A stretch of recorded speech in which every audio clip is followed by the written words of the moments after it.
Help! I've been tossed overboard. I'll have to bill you extra for my time. Welcome to the show. You look incredible, like a dessert that owns a yacht. That's exactly the vibe I was going for. You know, sweet but slightly out of your tax bracket. Mission accomplished. How does one even shop for a suit when your head... Gold on my neck, gold on my hand, purple with the stripes, that's the walk of a man. Sidewalk shining, city lights humming, every step I take, they know a boss is coming.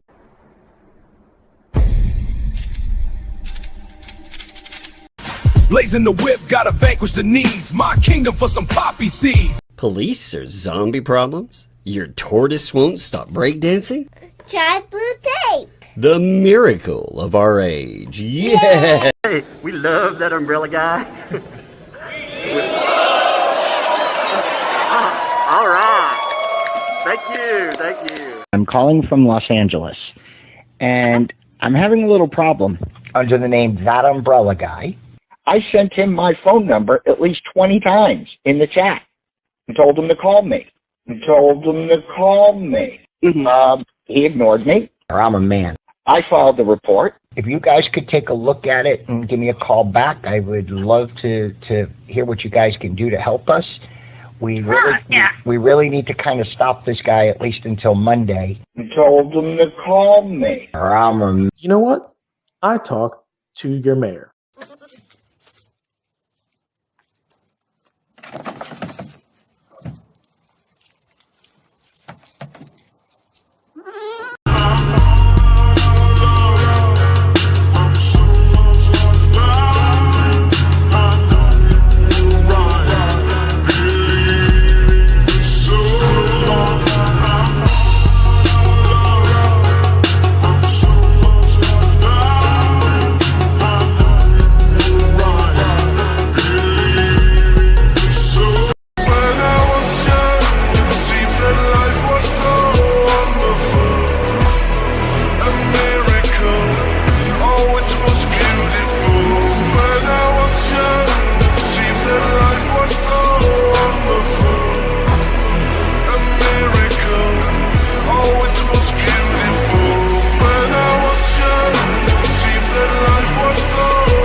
Mask on, lights low, size 14.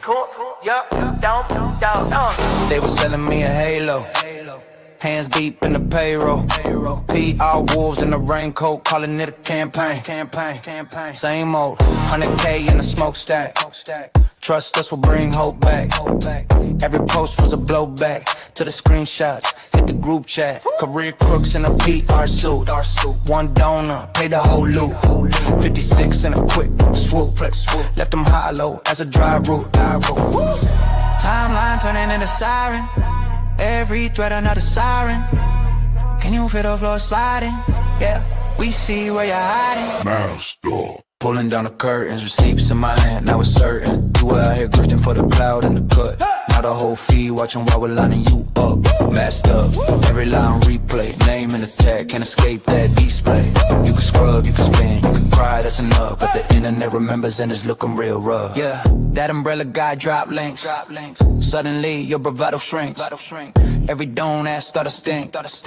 When the totals never match the ink. Yeah, you were bragging in the group chat. Same time begging for a new stat. Talking justice in the hashtags. As you laughed about the cash grab, you said trust the plan. Now what? We just mapped every dime, every cut, every alt, every sock, every front. Funny how the mask slips in a stunt. Is it fraud? Is it cloud? Is it both? Is it law on your neck, on your throat? You could claim it's a game, it's a joke, but a lot of people broke when you spoke. Masked up, pulling down the curtains, receipts in my hand, I was certain. You were out here grifting for the cloud and the cut. Now the whole feed watching while we're lining you up. Masked up, every line on replay. Name and the tag, can't escape that display. You can scrub, you can spin, you can cry, that's enough. But the internet remembers and it's looking real rough. Screens glow, ain't scroll, mask on.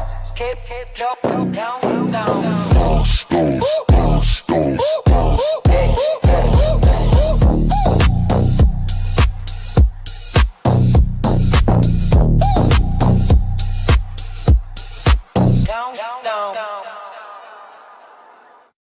What's up, folks? Man, it took me a couple more minutes to get situated than normal, so I had about an extra minute of intro, but oh, what a day. Our power went out last night. Oh, it's been an interesting one. Our power did get fixed up, but boy, it is cold out. I'm getting all my stuff situated here. Lord. The kids were funny. They're back asleep. They were up all night. You know, it's pitch black. And the power clicks in, clicks out. they're running everywhere. You know, they're like, oh my goodness. What was really funny? I thought this was funny. So I was sitting here and the power goes out. And I went to go and, I got a flashlight. I went to go check and see how the kids, that they were situated, what they were doing. And one of them the oldest was in the shower. And it was like, oh no.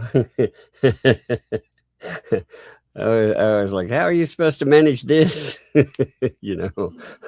Luckily, I had forgotten and left a flashlight in there another day. So she found her way out of the bathroom. But it was kind of funny. She was like, what do I do about this? I was like, you're going to have to figure that one out yourself. Yelling through the freaking door was funny though. But anyway, it was an interesting night. But our power is back on. We had areas around here that got hit really, really bad, but we were lucky in a lot of ways. We got hit a little, but a lot of the worst stuff kind of looped around us. So like I said, we were like, it's really the mountains around here. Now, last night, it also had another thing going on. Last night, the antis were on a roll. They were talking about Shara on the witness stand and what she looked like. They were making actual threats towards Travis, talking about, making threats coming to Otter Creek. I mean, it was off the freaking chain last night. I mean, when I say threats too, I'm not talking about I'm not talking about something that you could misrepresent, like something that you can't read as a threat. We're talking about just flagrant threats. They talked about curb stomping Travis. I mean, good Lord. They've gotten to the point that they were talking about going up to Otter Creek, essentially harassing Jeremy Hales. I mean, so many just insane things. Let me pull up that thing they said about Travis. I want you to see this because, I mean, this stuff, it's legit. Like, again, there is no way that you can take this any other way. They're apparently pretty butthurt about having all of their stuff captured when 2L decided that she was going to go on her posting spree too, which I think is funny, by the way, considering, they talk about how it's not a bad thing. They didn't do anything wrong. It was like, okay, well, you guys deleted and hid that live stream fast enough, didn't you? For people that totally were in the right, they ghosted that thing very quickly and they hid everything in it. It's funny too, because the whole night, this is pretty much how their nights go. I hate to say this, but, and then it's always followed by some of the nastiest stuff you could ever hear. It's always like that too. I hate to say this, but no, you don't hate to say this. You like saying it. You like making threats. Just embrace it. Oh, and they confirmed last night that Bruce was indeed a winner. I told you guys. Now, they tried to misrepresent how this stuff was talked about, but I told you the other night that Michelle is never allowed these days to do anything without somebody in anti-Hales being around. Now, that doesn't mean physically. Like I said, all these witnesses, they're there electronically, but we were talking about, I said, the Fats, they were scheduled initially to be witnesses, but obviously they weren't. Now, there are certain people they would not have there. So by process of elimination, there were only a few people left that could really be that keeper, as it were. And last night, while they were trying to be obstinate, they actually confirmed Bruce. Oh yeah, Bruce. He was there. Now again, they're talking about remote. I like I said, I would have bet money on one of them being there, but I wasn't sure which one. But they're like, oh yeah, Bruce, he was there, by the way, though. But they keep conflating this, just like the China thing. You remember when they tried to pretend that people were saying that they went to China to buy a bench? Well, they're doing the same thing with Ohio. Oh, they were saying I was there. No, they weren't saying you were there physically. They were saying that your lying ass was listening in and giving updates, play-by-plays. And, well, you keep following that stuff up. It's pretty crazy. Give me a minute. I'm setting this up here. I had to pull everything new. I don't know. I have... we've had our power go in and out today. So I think we've been good for a little while. If power goes out, I mean, you know the drill by now. It does that sometimes, but you know how that goes. But I do want to show you first off. It's just taking me a second to pull it all up here. Look at this. So first, they encouraged the family to do harm to Travis. It's right here. Okay. You can see it through here. They're talking about how people handled stuff in the old school. You can see them talking about Travis. Oh, he's so messed up. Oh, these people, they're trying to use a kid's name. I wouldn't blame the family at all, they said, if they just went up to Travis, grabbed him by the head, and smashed him into a tree. Ha, ha, ha. That's how they handled the old school stuff. Now, you tell me that isn't a call for violence, first of all.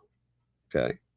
Now, after that, though, it's going to get, well, even more egregious because they're going to go forward and they're going to note, through here, they start bringing up kid and more. And then they say, you know what? He definitely would have been biting the curb. Now, that's talking about, if you've ever watched the movie like American History X, that's where somebody takes another person, they put their teeth on a curb, and they stomp their head from the back. So it shatters their jaw, their mouth, and it potentially kills them. They're encouraging that against Travis. That's that's pretty flagrant, that's pretty awful. But yeah, that's just a little bit, a little bit of what was encouraged last night. And this stuff is just nuts, man. When I went through, they also they decided they would talk about Shara. Now the Shara stuff was really interesting because Gabe was making commentary about it too. And they were talking about Shara as a witness. They were saying Shara was incredible. They have didn't she cry and say she was in fear for her life? And while they're talking about this, what's really nasty about this is they're laughing the whole time at Shara saying that she is afraid of these people. They find it to be the funniest thing ever that they've intimidated somebody. They think they take joy in it. They're talking about her testimony. Oh, I'm sorry. I told y'all that chick was not credible, not a credible witness, and she was going to get ruined when she goes into court. But they're talking about her statements. They were making fun of the fact that, again, that she had stated that these people had put her in fear. I mean, they take zeal, they take joy in intimidating witnesses.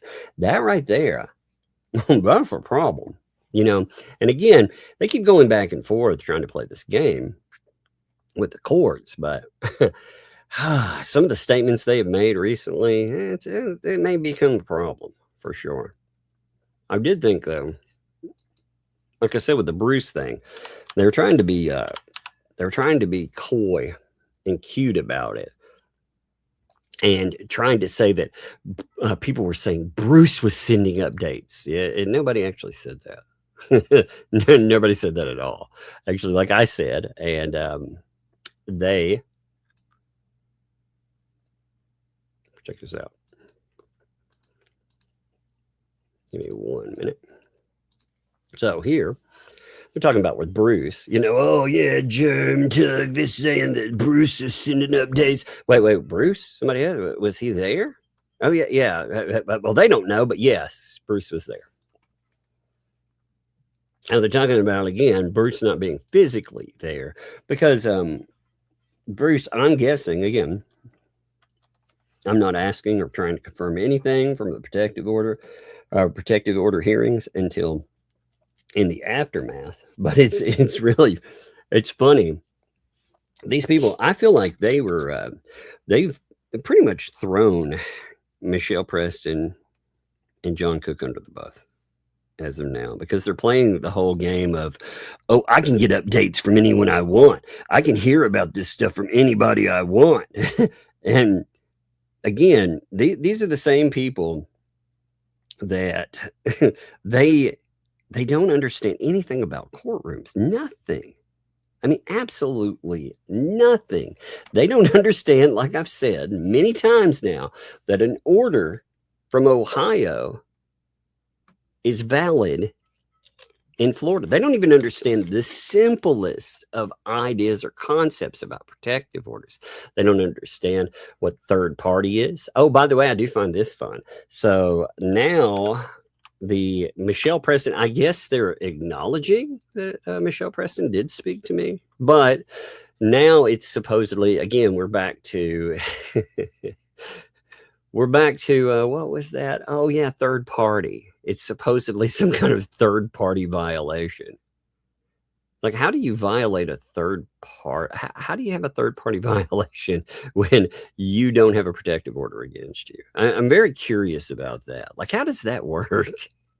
It's some of the dumbest stuff I've ever heard. Yeah, you can violate a protective order that's not against you.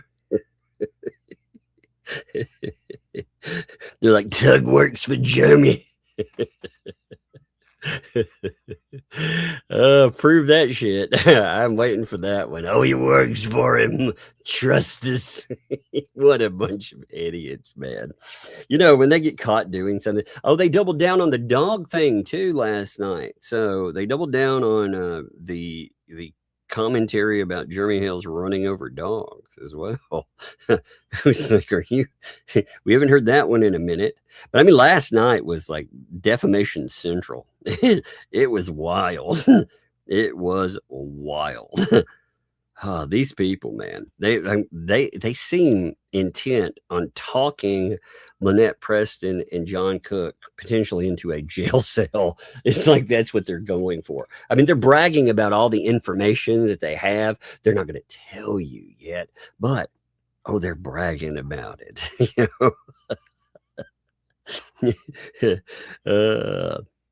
But they keep telling again. They keep saying, "Oh, apparently I was in Ohio." Nobody said that, by the way. Nobody said the Fats were there. They waste about 25 or 30 minutes going with, again, it's just like the memorial bench thing.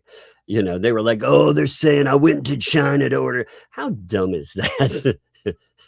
Nobody's saying your ugly fat ass snuck into a freaking a hearing and nobody noticed. I mean, my God, that would be like missing the eclipse. I hate to tell you, but even if someone didn't tell me the eclipse was going on, I would notice it. I swear. Oh, Lord. Oh, somebody's been sending me more of those freaking those Loofamobile pictures too. And I'm like, come on, guys, stop sending me. It was funny, though. Somebody, instead of Fleesa Flea, put Fleesa STD. It's gross. Don't tell me that. It is. That kind of thing is like an STD mobile, though. Oh, encouraging that. Ugh. The people found a picture like of the ownership. Oh my God. So gross. Anyway, but yeah, there's this whole this whole narrative, like I said, about they're saying I'm there and they're paranoid. They're all paranoid. Oh my God. They also it looked like Strictly, by the way, big donor, it looked like they were wanting to gear up and go after Strictly because they thought Strictly was in my chat. And they're like, no, just on a screenshot. It's like, man, they find out, they think you're here, Lord. They're gonna banish you to the netherworld. Oh my God, I love it though. I love all the crying and whining about the fact that I did a show on their screenshots. Oh my God, he did a whole show. Oh, it was so boring. Oh my God, I thought they didn't watch our shows. I thought they told us that over and over again. Oh, Tug mentioned my chats the other day. Oh, it was so boring. Oh, it's terrible. Oh, I was skipping over parts. I was like, wait a minute. You've said under no circumstance that you watch. In fact, according to Stacy, the mod that you kicked to the curb, you don't do your own research, which is pretty evident, by the way. It's pretty funny, though. I skipped it all. Tammy watches. Oh, yeah, of course. They got to have somebody doing the dirty work yet again. Stacy's on the outs. So Tammy's got to do all the lifting until one day she'll say something the fats don't like. Then she'll end up being the bad guy. And when she does, oh my God, it's going to be funny. I'm going to laugh a lot. You are screwed. Just like every one of them, sooner or later. But it's really funny because what they're complaining about here, if you missed out on it for some reason, they're trying to spin the other day where they were doing in the moment updates about what was going on in the courtroom. Now, that's a problem. They're trying to play the game of it's not illegal to be told about what's happening. Well, first of all, there are only certain parties that are privy to information that are in the courtroom at that time. There are, I'm going to say nobody on Hale's side of that sure was talking to 2L and the King. So that would leave Lynette Preston, John Cook, or the Lawyer. So who's giving updates? I'm going to say the Lawyer's probably not doing it. So that would leave one of those two. The people that have protective orders against them. And that's a big no, because they would be talking about a closed procedure in which, again, they are the people with an order against them. This is basic stuff, man. They have tried to spin the idea that all protective order hearings, they're open, and if it's a closed hearing, it means that the documentation has been closed off from the public. But as far as anything else that goes with it, anybody can say anything or do it. It's like, no, that's not how they work. Stop telling people the wrong things about protective orders. Oh my God. They're going to get somebody hurt is what's going to happen. I mean, if you missed out, like I was saying, it's going to be real hard to spin this. Now they're trying, but you can see again, they're talking about Shara, talking about testimony that morning. They're like, Shara lied through her teeth, then they start, they're talking, oh wow, look, they're in court now. He's on the stand. He's lying and whining. So, I mean, they're giving updates in the moment. It's not after the fact commentary, which in and of itself is a problem. You know, they conflate Hales, and they're like, Hales, you know, Hales does blah, blah, blah. And I'm like, Hales doesn't have a protective order against him. You do realize, like, all of this boils down to a protective order. And you realize that third-party harassment is a very real thing. Oh my God, though. But yeah, they threw a fit, quite a long fit, in fact, about all of that. I think it's absolutely hilarious that stuff that comes up. You know, and funny enough too, they're like, well, you know what?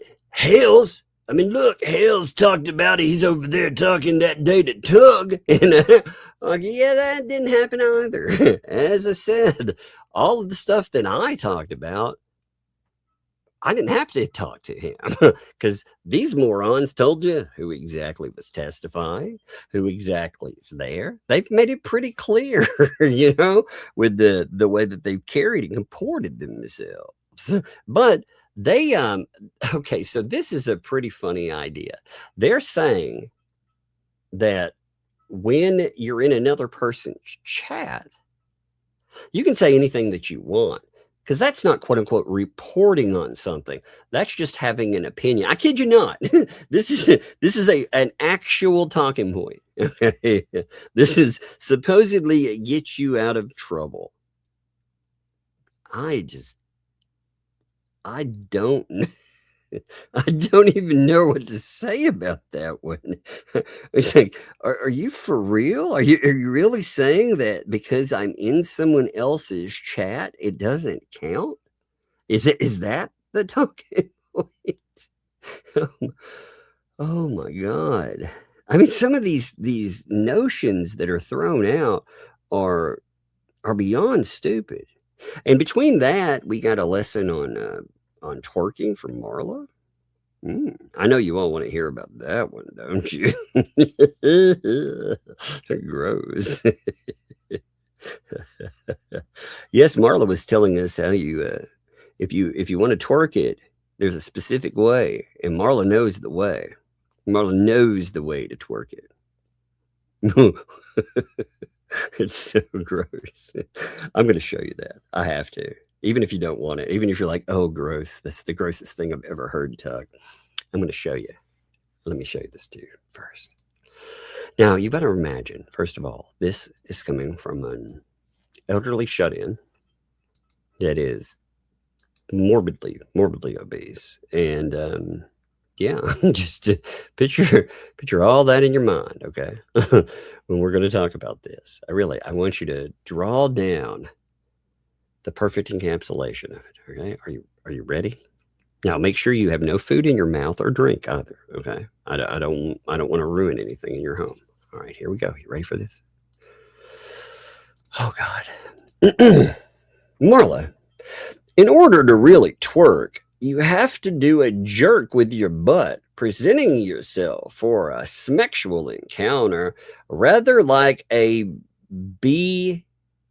I itch dog. Yes, that is a Marla quote. Isn't that fun? Yuck. Like Marla. Gross. You know, I never realized that Marla was a twerking instructor.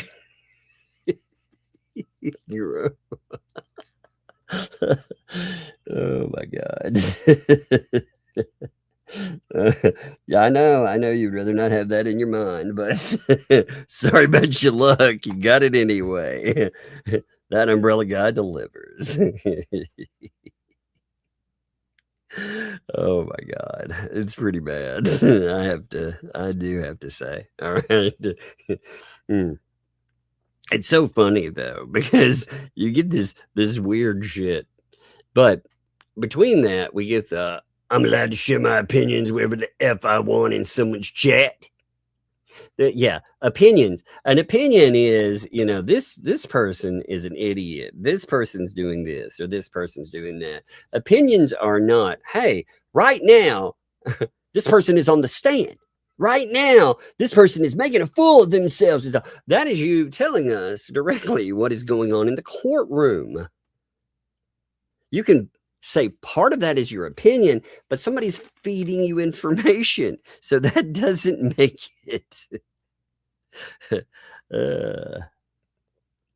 I hear a lot of, know what I'm saying? And again, I hate to say this, but oh, and yes, let's not forget the idiot.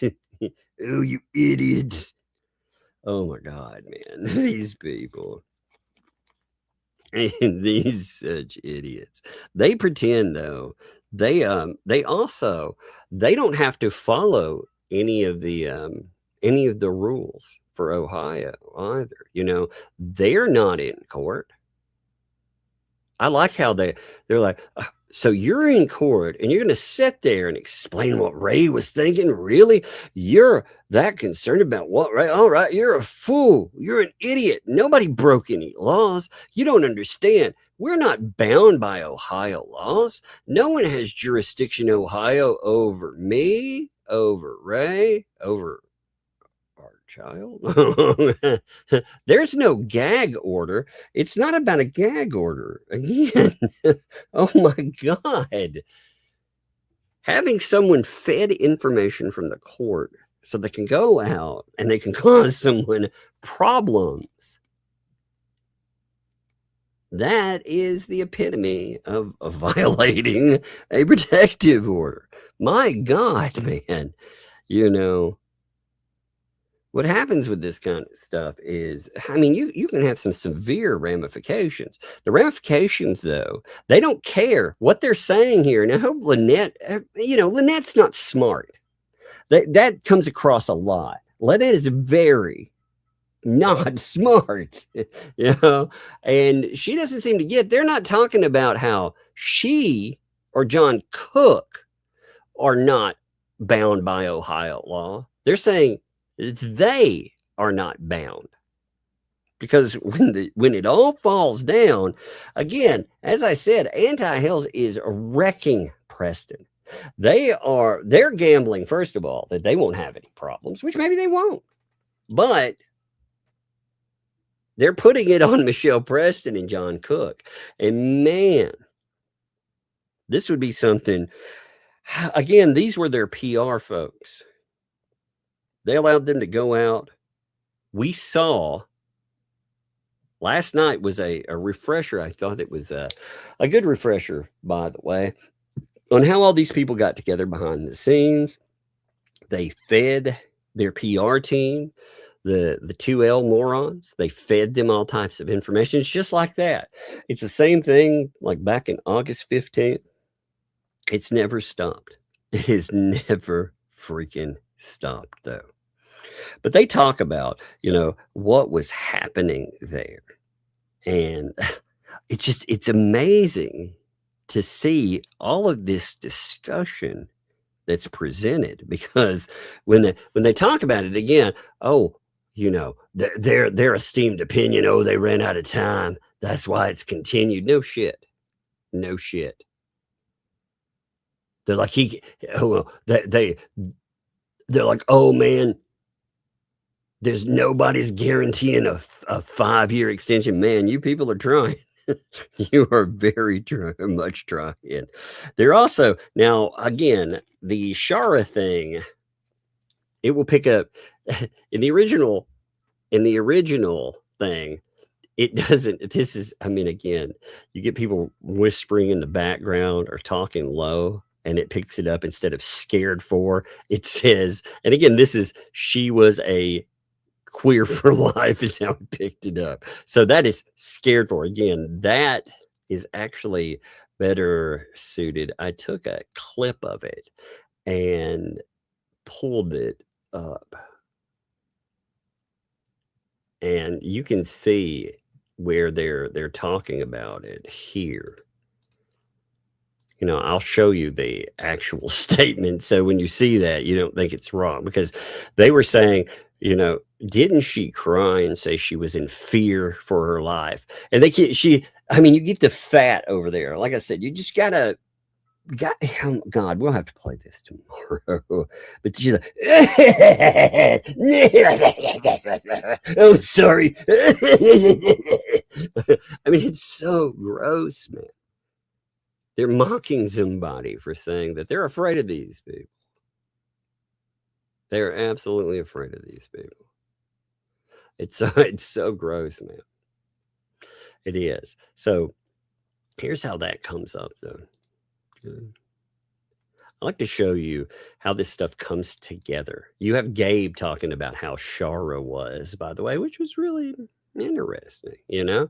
But they were talking about witnesses again. He says the CPO is still 100% in effect. Yeah, it extends. That's exactly right. You know, it's extended. But then they start going right into Shara. Shara was incredible. Shara was incredible. Didn't she cry and say she was in fear for her life? Laughing. I'm so sorry. I'm sorry. I told y'all this chick was not a credible witness and she was going to get ruined when she was in court. Put it this way, I actually think she's going to probably try and beg not to be pulled into court again. She was made a effing fool of. That's all I'm going to say. Again, yet more commentary from the Peanut Gallery about witnesses and what they did or said. Isn't that interesting? Yet more commentary. It's so weird. You know, these people too, they have an obsession with talking about people's I'm going to say nether regions, their private portions, and talking about poop. It's really gross, you know, considering these people drive around in a loofah mobile. I'm really kind of horrified to know what that entails about them. Oh, it's so gross, man. It's so gross. But they're playing this game. Look, they're like, oh, you know, Jeremy, I could tell you that. I could tell you what happened, but I'm going to hold off with some of what I know. Not for too long, but I'm going to hold off for a minute. So they're absolutely 100% telling people they have been given the rundown on what happened in the protective order hearing. It can't be by, again, the witnesses, because the witnesses are isolated. It has to be from specific people. It has to be. So they're either listening in or they're getting run. Either way, it is a problem, you know? It's a very, very bad problem there, you know? It's so weird, though. But they're like, yeah, after everything they got pulled, oh, man, you know, they're, he's so mad. He's so mad. It's so weird, you know?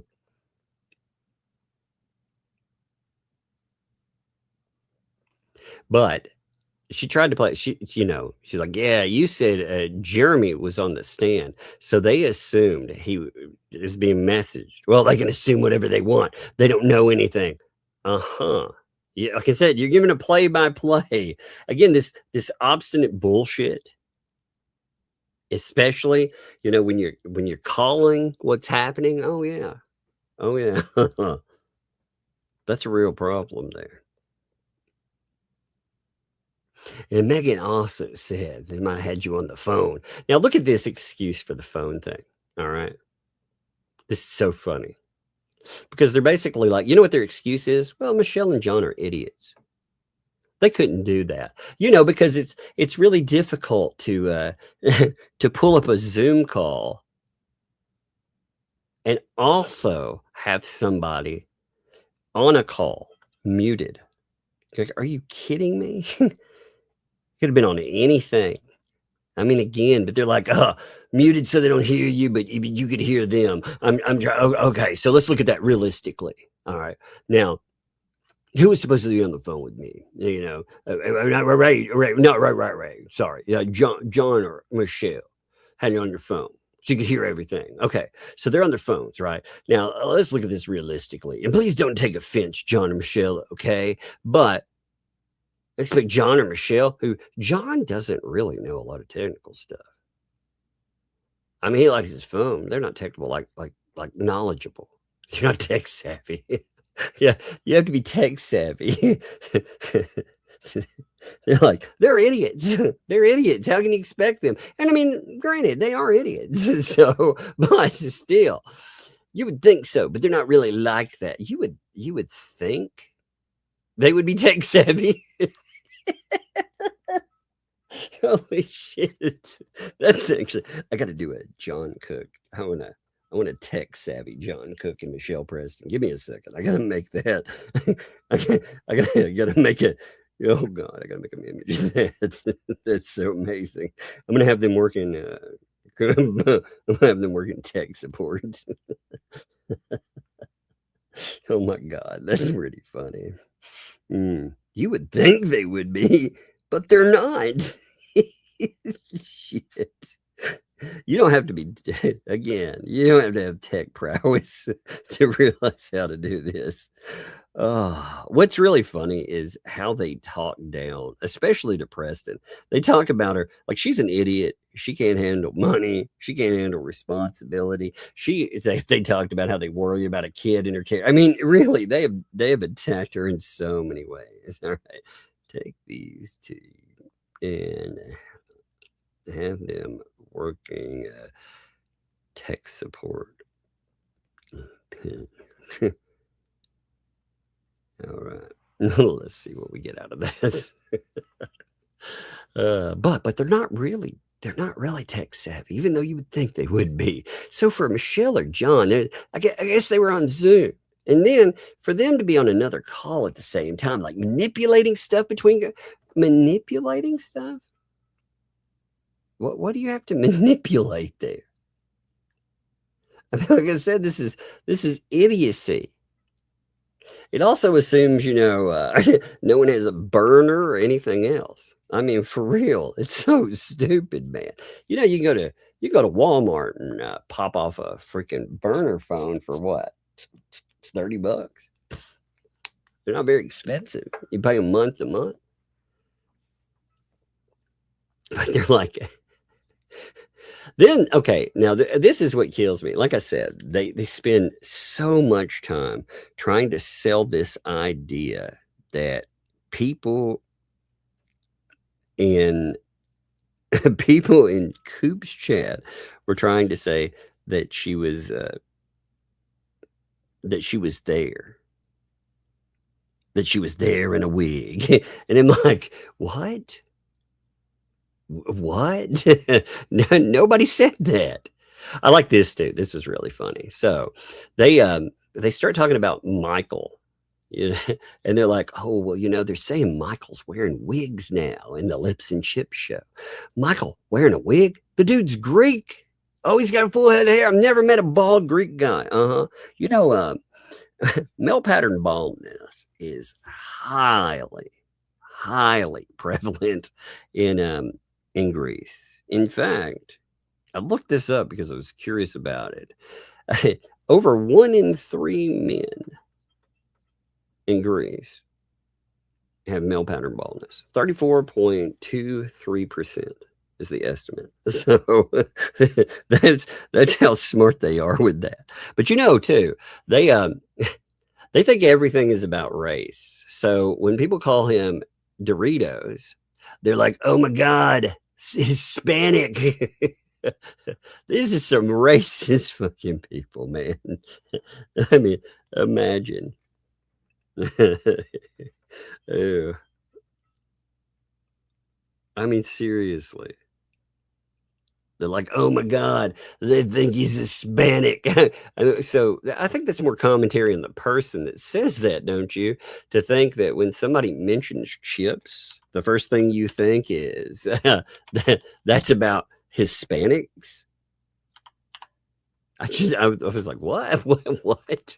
Some of this stuff is like a comedy routine. It would be, if these people weren't such nasty pieces of like human debris, oh, this stuff would be really funny. Yeah, that's exactly, this is what I figure too. So, man, give me a second. There we go.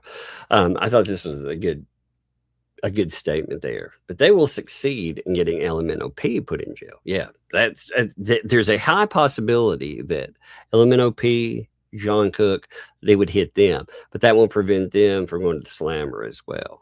That's true too. I mean, a court can look at what they do and it can hit them too. They are very much guided by laws. And when they're out there, again, they are talking about going to Otter Creek. They did this whole little, let's actually pull that up. Give me 1 minute. Okay. They did this whole thing about where Gabe is talking about, oh, I need to go to Otter Creek now. Yeah, totally. When's the last time? Well, you know what? Now I need to go down there. I need to take a ride down there. It's gross because it's about, they're talking about stalking beforehand too. So, I mean, this clip is a crazy one as well. So they're talking about thing and they're saying, I have a feeling going to be stalked even more now. And then you have Lisa, I want to go to Otto, whatever. We haven't been to Otter Creek in a while. We're supposed to go several times. And this is 3 or 4 people talking. Okay.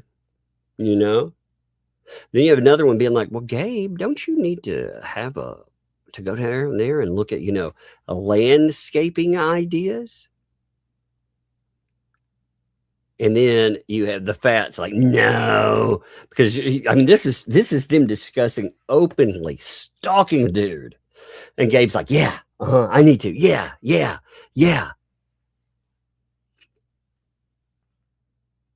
I mean, they are openly talking about stalking a person. Openly.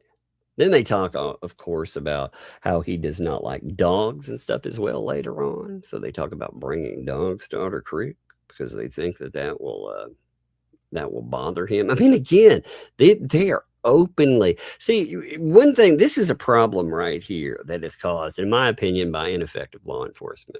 Because when law enforcement lets these people know that protective order or not, they're not going to do shit. These people feel like they can do anything they want. They feel like they can do anything. I think that's crazy, man.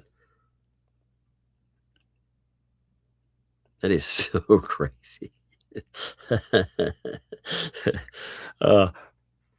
Here's a fun one too. They're telling you, by the way, you can't, you don't have permission to use transcripts. You don't have any permission. Check this out. I love it. I love this talking point because they think you have to have permission. No permission is given to use use of audio, video, transcripts, which I absolutely hate. You know why they hate transcripts? Because you can't flag them. You can't flag them. They're like, people get it wrong. well, fatty, if you had a problem with it and you wanted people to actually use clips, you start false flagging people for it. So people use transcripts and it drives them crazy because transcripts are a workaround where they can't flag the words that they said. I mean, it's the dumbest thing ever. And it makes them so angry. They are so butthurt about it. I still can't get past the Greek thing though, because like I said, they think that when somebody talks about chips, that's automatically a Hispanic thing. It's so bizarre. They're like, oh, yeah. They call him Doritos. And that's like a totally different nationality. They're idiots. Idiots. I swear, man. The fat says moo. That's like her version of mooing, I swear. They thought he was Spanish, Hispanic. Yes. Oh my God. So dumb. So dumb. I swear. So they want you to come up with racist names. See, that's the funny thing is the admissions, but you see what they do with like George, and it shows you that if it doesn't have some disgusting sexualized thing, or it's not racist, well, that totally worked them out of it. If it doesn't deal with poop or something, I mean, really, if it doesn't deal with poop, sexualization, or it's not racist, what's left for them? I mean, really, think about any nickname they come up with, you know, when they talk about people. It's one of those three things. I'm telling you, I just eliminated like 99.9% of everything they say about other people. But again, they confirmed that Bruce was around. Like I said, Bruce witnessed. I knew one of them. Now again, Bruce, guess. Now, did he get on the stand or not? I have no idea. Yeah, you know, they had it continued over. So I'm gonna guess no. I don't know. Not sure. But that'll be fun. If Bruce is, I mean, you think about how bad that will go. Didn't you just get in trouble for unlicensed practice of law? Didn't you just work your way into a case? Didn't you skip out on a hearing where you ended up having to have these people, they fired you, didn't they? I mean, you're not their lawyer anymore, right? They did fire you, right, sir? Oh my God, what fun times. I love it. I mean, I kind of love, like I said, I love the stupid, but God, some of it I have to skip through because like all of this stuff is either talking about in disguise or for some reason, this is how great of a show this is, by the way. Oh, George, she just follows Jeremy. I could say something, but I'm gonna go.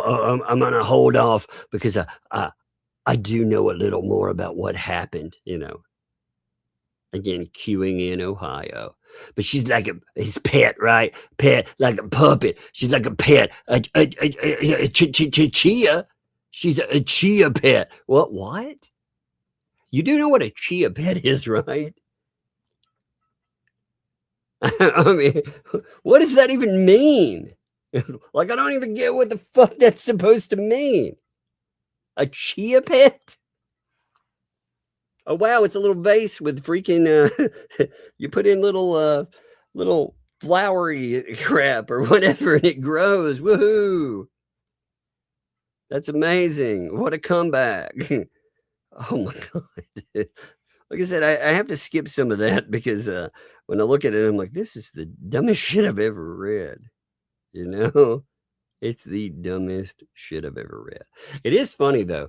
They keep trying to play out the lips thing. They're really embarrassed by the fact that that George knew about the whole lips conversation bullshit that she was from the very beginning. I very much know that's true. By the way, very much.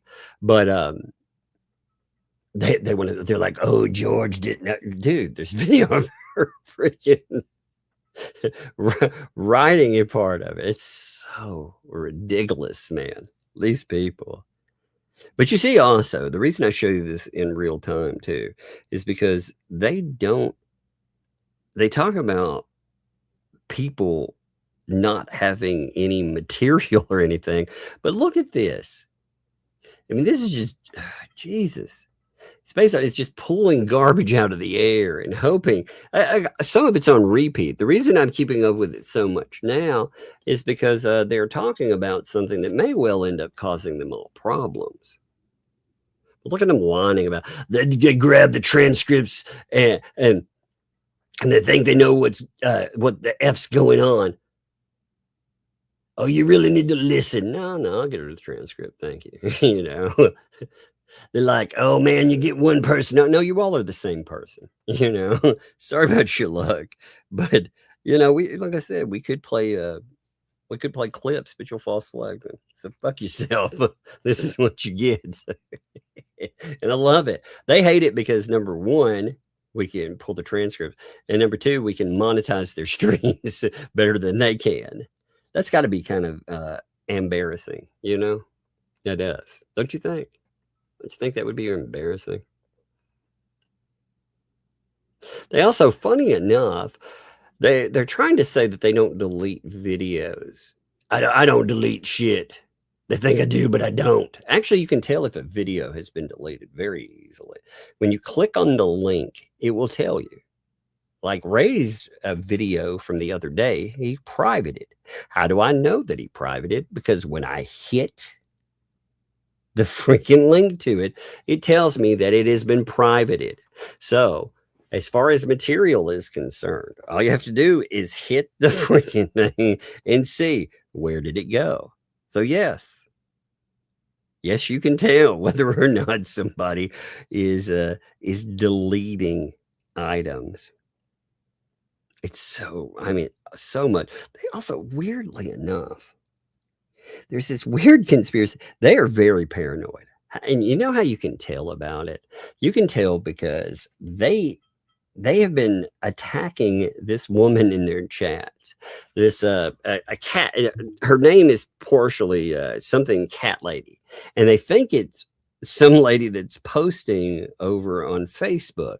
They're so sure. I mean, they keep attacking this person, and the person that they think it is keeps posting and saying that's not me. You do realize that's not me, right? They also are low-key threatening Recketa Law, which I thought was kind of fun. Here, they are actually threatening Recketa because they're talking about him covering the depot of Michelle Preston. Right. And when they're talking about it, they're talking about how that's going to get him in trouble. Megan is going to get him in trouble with his probation. I can tell you that right now. So they're telling you here, we're going to contact his probation officer about it, which is really interesting considering somebody in those streams has the same type of arrangement. And yet, somebody that keeps talking about landscaping and more. Oh shit, this is even greater. One of my favorite things out of this stream, I have to say, is Gabe. Did you know he's actually a victim? Yeah, that's right. He's a victim. He was scammed by an old person. Did you know that? That's right. That piece of shit. Look at this. He's like, well, you know, I got scammed by an old person. Oh, you did? Yeah, you know, because I did the work and they didn't want to pay. They didn't pay me. Huh. Isn't that something? And they go on about this. This guy, oh yeah, I could have do a contractor's lien. Wait a minute. Are you out there still pulling some weird bullshit again?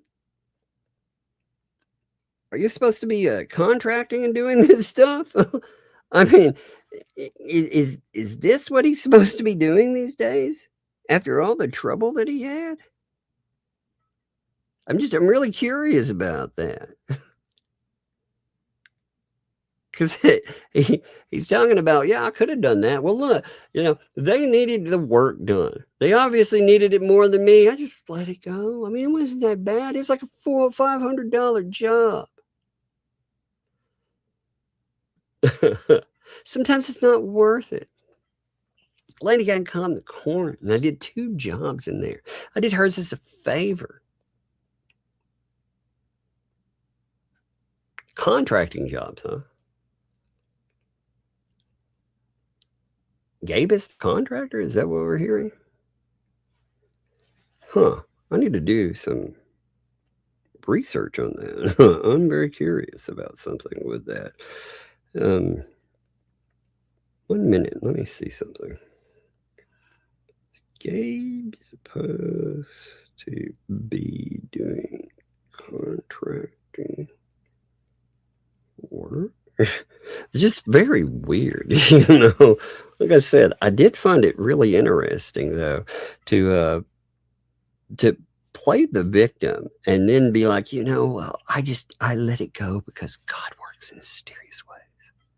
That's right, God works in mysterious. They spent a lot of time threatening Travis though, too. Again, they are trying to work that family up to go after him and to do physical harm. Like I said at the beginning, now there are more people here. You can actually see this again. If you go into about 51 minutes in this, they're talking about Travis. Oh, Travis the traitor. Oh, the memorial.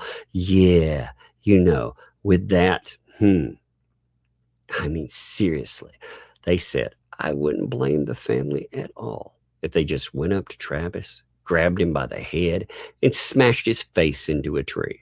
Then they laughed about it. They thought that would be funny. That's how they handled it old school. I mean, again, they spent a lot of time threatening, like straight up. They're trying to, I mean, they try to instigate. They try to get other people to do horrible things. And then I thought the worst part of it was them talking about, again, them trying to essentially get somebody to make him bite the curb. You know what?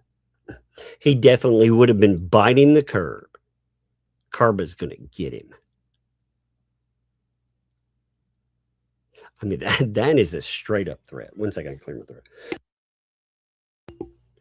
It's so, they really want to deflect. The thing they're feeding their audience, though, again, through all of that, is this idea that people are saying that the Fats was there in disguise, in person, in the courtroom.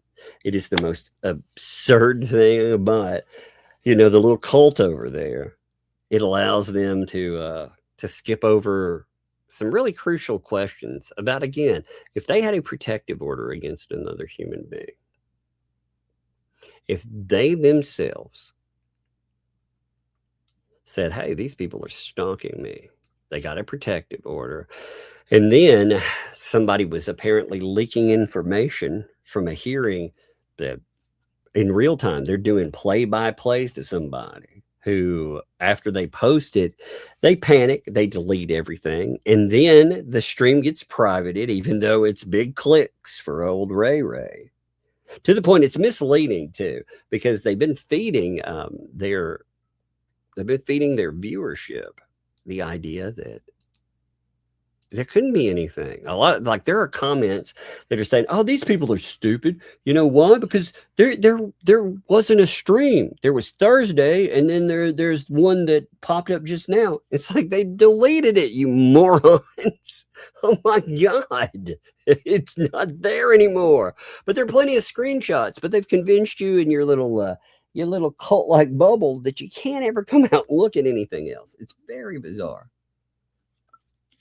Again, if any of them had a protective order against another human being, they'd have a real problem with the behavior that's going on here. They also would have a real problem with somebody telling them they need to sit in the corner and sulk and cry. You can't go on the offensive. You can't actually meet somebody's words with a laugh and a middle finger because you're not afraid enough.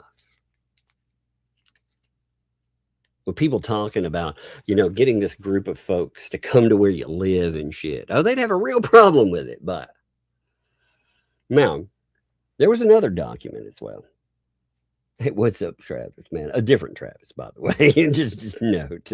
But what's up, man? How you doing? Yeah. You know what? I'm the nicest person until I gotta be a very violent person. But I don't go around laughing about people and trying to have someone off. I know, man. They're playing a dangerous game, and they've all been doing this. They've all, like, how many calls for violence have you seen lately? You got Lips. Again, asking John how he had, about shooting someone. Who? Well, I don't think that's hard to figure out. Plus, again, if you want to go on Facebook, you can see the picture where she's actually making, the finger gun as well. So it is not discreet at all. Then you had Ray and his crazy ass commentary. You've had all this insane shit about going to Otter Creek. You've had Pain Chips talk about all kinds of crazy threat bullshit for months, man. That dude is Lord. And on and on. Oh man, I forgot one other thing in that. Before we move to this, I do want to hit this in just a second. I want to show you one other thing, because there's the dog thing. I forgot to throw that in there. I mean, they were talking about dogs at first as a way of harassment. They brought up dogs like 39 freaking times, and the majority of them were talking about how they want to use them to harass Hales. And they doubled down again on him offing 2 dogs. That was part of their stream. But then they're dog lovers. I'm like, uh-huh. I mean, these people are crazy, man. And they think like none of this, again, do they ever show any proof of any kind of, they said, oh, as far as those discussions about running over dogs, that we're gonna show you proof of that. They said that months ago.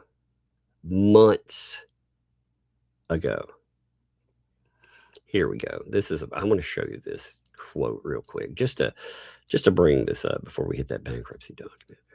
So here you can see them talking about that. Oh, he dislikes dogs too. That's why it's funny. In Germany, he doesn't like dogs. He doesn't. Oh.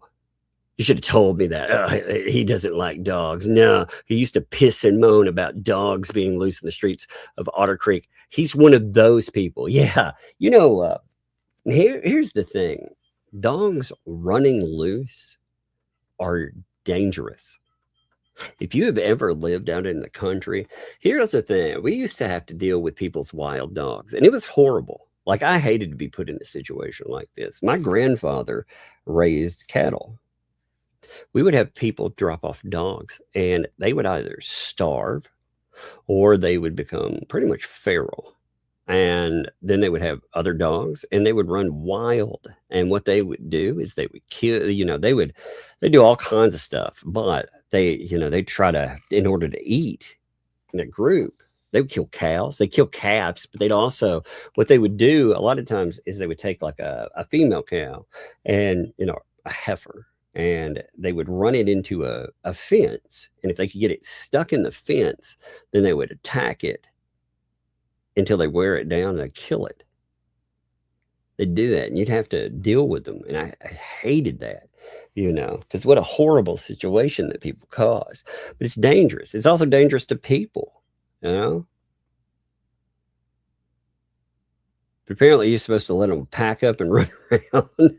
I mean, what awful. Yeah. Boy, that's what irresponsible pieces of garbage say about dogs that are running around. But then they're like, oh, he calls and complains. He complains about everything. He's off the chain. But right here, so he's one of those. He actually runs them over too.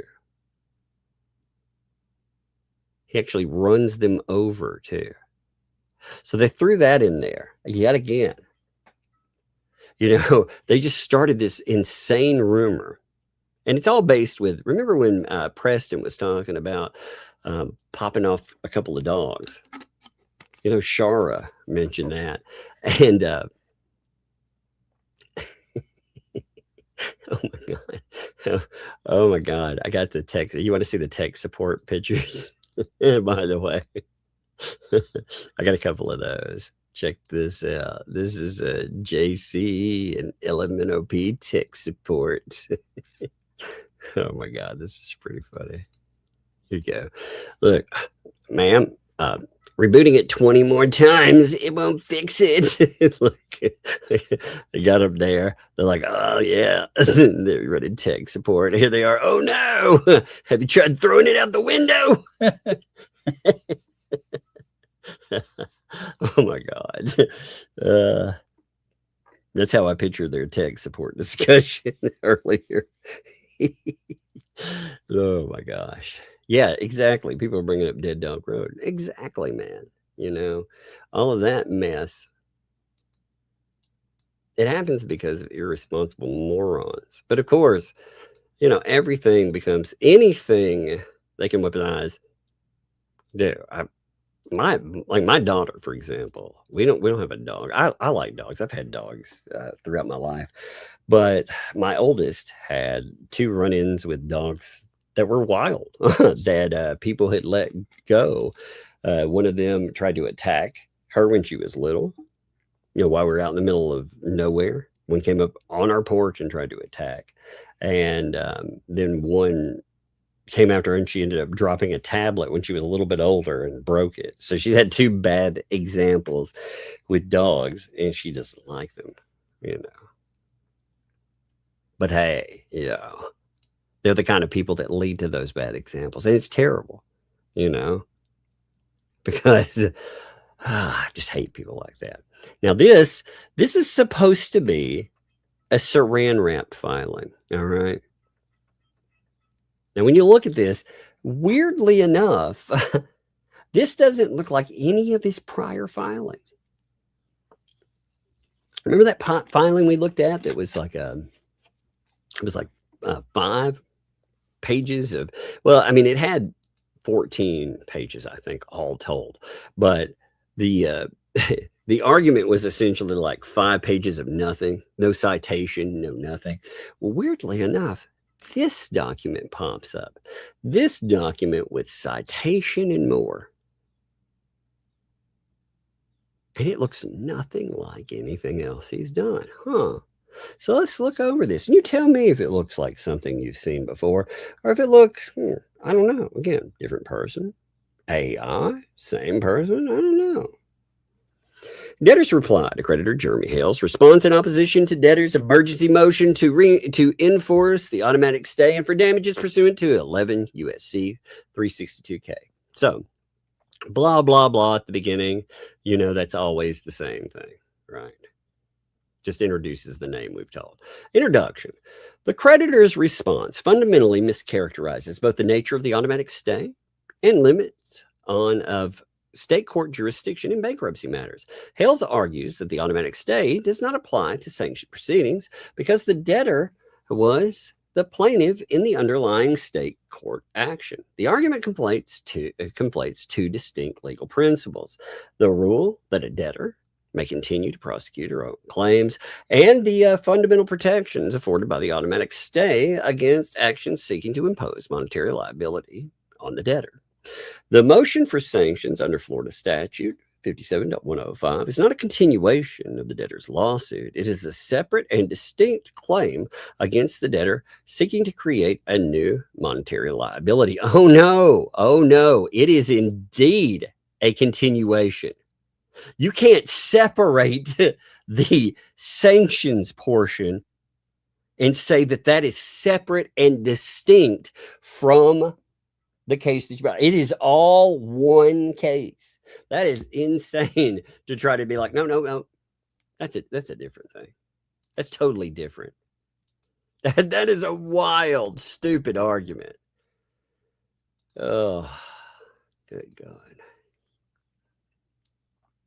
Moreover, while state courts have limited Again, if you're keeping up with the class as well on how many documents, we're up to 92 for the bankruptcy hearing. This popped up on the 23rd. And props to the people that there were a couple people that posted it. Let me note this too. Just with this one, I saw it posted before, anything.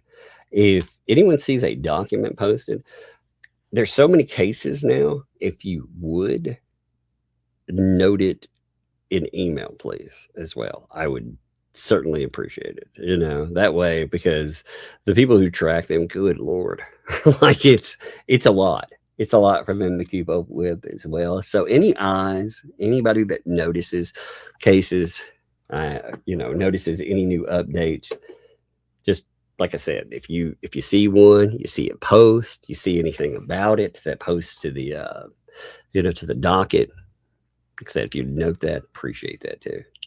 I mean, there's so much to keep up with, But moreover, while state courts have limited current jurisdiction to determine whether their pending proceedings are subject to the automatic stay, the state court here exceeded the bounds of the limited authority. The Second District Court of Appeals decision in Christopher versus Bank of America makes clear that the state court's concurrent jurisdiction extends only to determining whether a proceeding is a subject to the stay, not in determining whether a particular debtor is entitled to the stay's protection. It didn't question whether the person was protected by the stay. It determined in looking at that whether you could discuss entitlement of sanctions, not monetary sanctions, but whether or not there was an entitlement to that. It actually referenced the stay. And it not only in referencing, obviously, in doing that, it respects that, because they talk about, not only they talk about the research in making a decision, but they don't make any type of ruling as far as monetary sanctions. It's just entitlement to. Proceeding to adjudicate entitlement to sanctions while acknowledging the existence of automatic stay, the state court exceeded its limited jurisdiction, and same argument yet again. So the argument, the automatic stay applies to sanction proceedings regardless of debtor status as plaintiff or underlying litigation. Hale's primary argument rests on the proposition that the automatic stay does not apply because the debtor initiated the underlying state court action as plaintiff. Case cited by Hale stands for the proposition that the automatic stay does not prevent a debtor from prosecuting her own claims. None of these cases hold that a debtor who files a lawsuit forfeits all protection for the automatic stay with respect to claims asserted against her in litigation.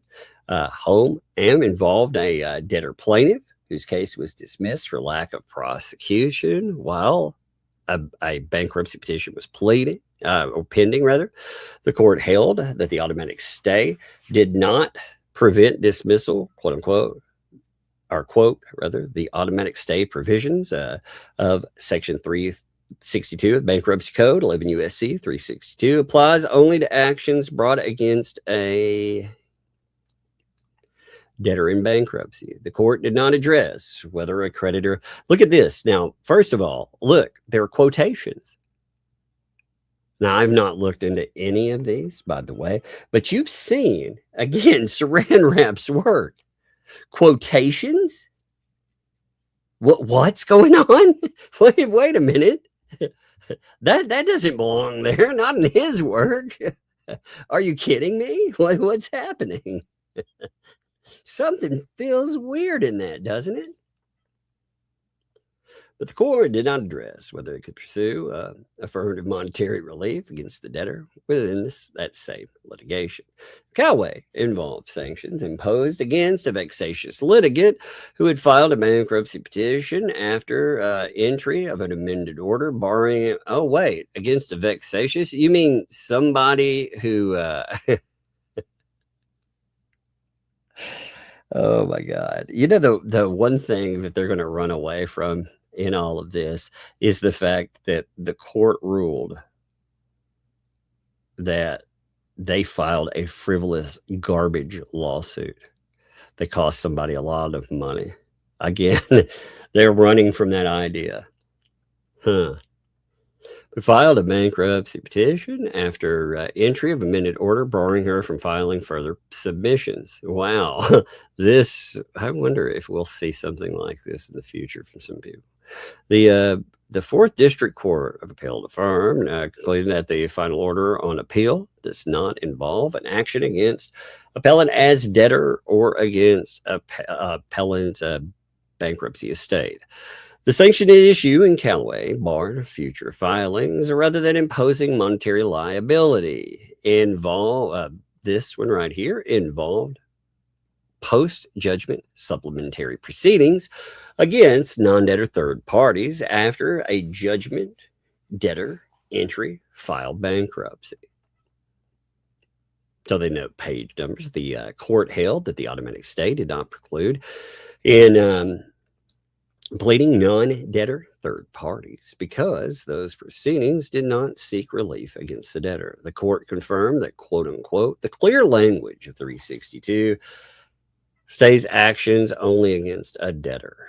The plain language of 11 U.S.C. 362A1 states, quote, the commencement or continuation, including the issuance or employment of proceedings of a judicial, administrative, or other action proceedings against the debtor that was or could have been commenced before the commencement of the case under the title, or to recover a claim against the debtor that arose before the commencement of the case under this title.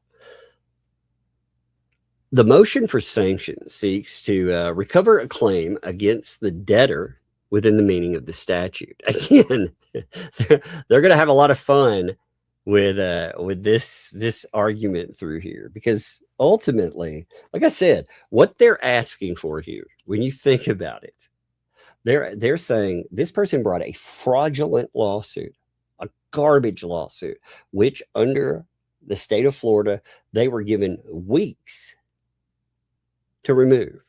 People had to spend tens of thousands of dollars. And after that thing goes south for them, what do? They decide to file bankruptcy. They decide to utilize it as a weapon. They decide to utilize it as protection for themselves too. It's wild, isn't it? The argument that they're trying to get away with here. It's an amazing. It's so brazen in what they're doing, because again, they're trying to get someone sanctioned. They want money for a fraudulent action. I mean, just thinking about that, it is so preposterous. Now, again, I need to look up some of these cases. You know what? Let me do something real fast while I'm doing this. Give me 1 second here. Okay. I'm going to try something, Give me a second. Okay. 1 second. I'm filing something real quick. I just need a minute. I'm trying something. I want to pull up a couple of these cases, numbers. Whoops, shit. 2, 3, 4, 5, 6, 7, 8, 9, 10. Their argument, weirdly enough, their argument is 10 pages. Just what AI will allow. Interesting. Okay. What is this? 1 second. Argument made a fraudulent case, and then I want to see something on a couple of the cases. I want to see, like, if it pulls something up. I pull them up in an extra window, and while I'm going through stuff, I'll read on the extra window as well. So just give me a second here, and then is for protection to shield against sanctions got called out by a court and now want money in protection. This seems like trash. Are the citations? Hold on. All right, 1 second. Like I said, just give me a minute. I know we're doing this in real time, but what I was trying to do is get a couple of those citations pulled, you know?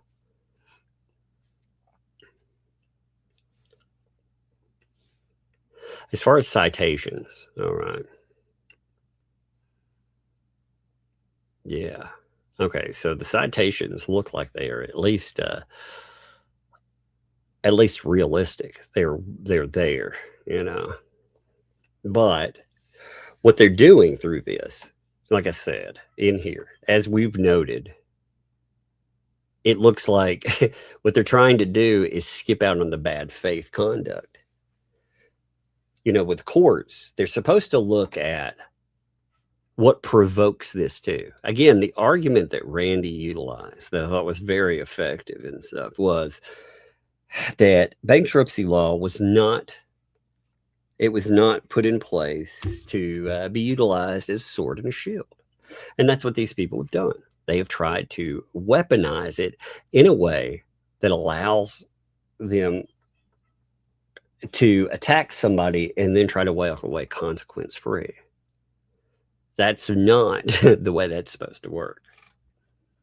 So we'll see their argument from there. Like again, third district court, it notes, let's see, in this case here, the court receded from and held that the automatic stay applies based on the plain text of the bankruptcy court. It says the act text is clear, unambiguous. The debtor's filing of bankruptcy petition stays action or proceeding against debtor, including the continuation of an action or proceeding against the debtor. I thought they said it wasn't a continuation. I thought they said it was a brand new action. The court further stated, we leave bankruptcy policy to the United States Congress and will henceforth follow the congressional mandate manifest in the text of the automatic stay provision. So the state court exceeded its limited jurisdiction. Hales argues that the state court have concurrent jurisdiction with bankruptcy courts to determine whether proceedings before them are subject. Now, the Second District Court of Appeals in Christopher versus Bank of America explained the precise scope of limited jurisdiction. Christopher involved foreclosure sale that occurred while the debtor's fifth bankruptcy petition was pending. Fifth bankruptcy petition. Wow. The circuit court declined to vacate the sale, filing that the debtor was ineligible to be a debtor under the Second District reversed, holding that, quote, the circuit court possessed limited jurisdiction to answer discrete inquiry whether its pending proceeding was subject to the automatic stay. Its limited focus is upon the pending proceeding and not whether the debtor here is legally entitled to the benefit. There was no argument about the benefit of the stay. Holy shit. It's not the argument. It's about the court's jurisdiction. The argument wasn't about the stay at all. Like this is taking one item and it's arguing something different. God, that's not argued well. The court further held that the circuit court exceeded its limited power afforded by concurrent jurisdiction by determining that Mr. Christopher was not entitled to protection of the automatic stay. Nothing was stated there like that. It reached, was on the determination, was proceeding, was subject to reach of the automatic stay. The Christopher court quoted in R.E. Glass for the proposition that, quote, the court in which the litigation claimed to be stayed is pending has jurisdiction to determine not only its own jurisdiction, but also the more precise question whether the proceeding pending before it is subject to the automatic stay. Okay. The Christopher Court also cited 11 U.S.C. 362D and noted that, quote, in those instances where the automatic stay does not apply to a given action, only the bankruptcy court may grant relief from its terms. Now, the state court in the present case acknowledged the existence of automatic stay, but proceeded to adjudicate entitlement of sanctions. The question of whether sanction proceeding is subject to the stay is distinct from the question of whether the debtor is entitled to protection. You know, shit. Under Christopher, the state court's jurisdiction is limited to determining whether its pending proceedings subject to the automatic stay by proceeding to adjudicate the merits of the sanctions motion and entering an order determining entitlement to sanctions. The state court made a determination regarding whether the debtor was entitled to the state's protection. God, I swear. Like, again, they want to do an end around some of the biggest problems in here. They also, so it looks like in one of these cases that they're looking at, man, I don't want to correct that actually. Wow. So a couple of these too, actually. 57105, that's interesting. So with 57105, looking at some of the citations in here, the way that it was noted as far as the courts have repeatedly distinguished litigation abuse from claims asserting substantive liability.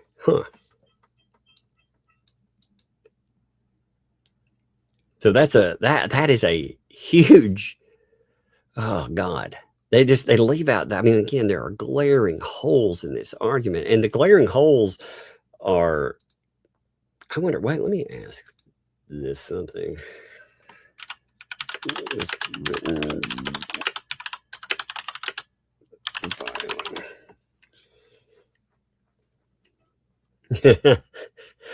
AI says this really does look like it was AI assisted at best, but you can't prove that from text alone.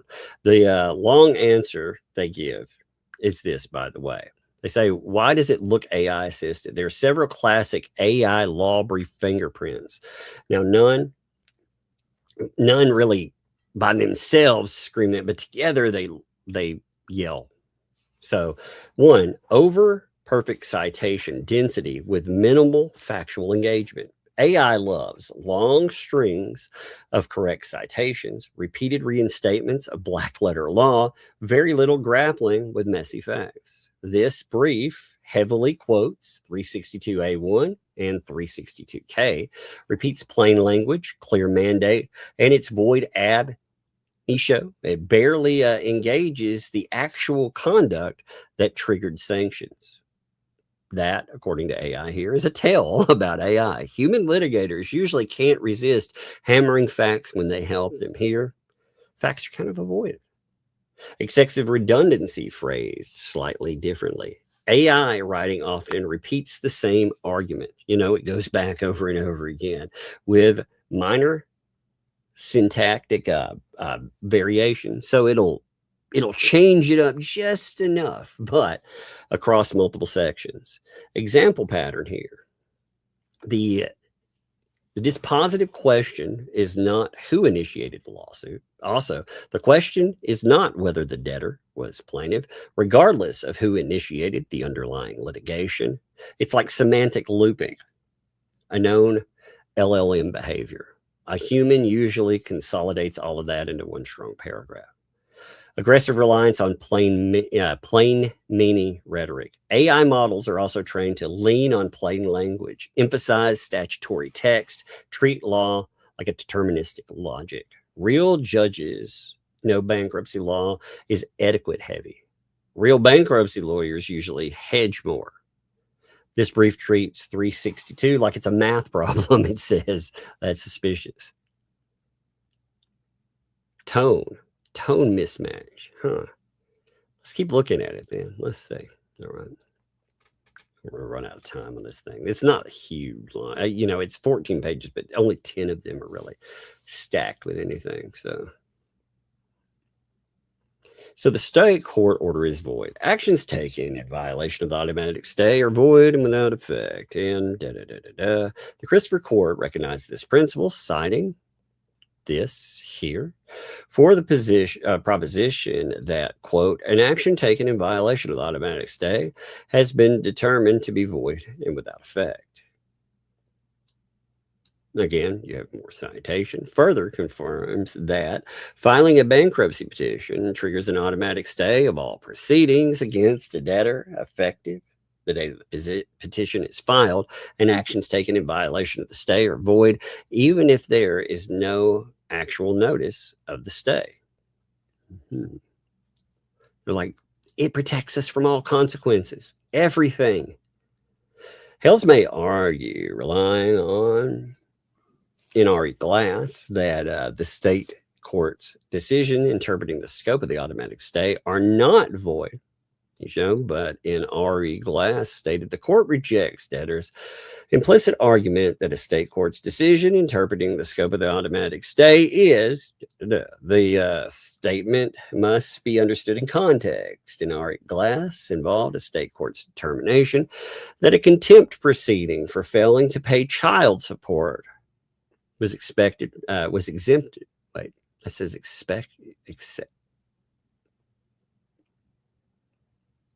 accepted from the automatic stay.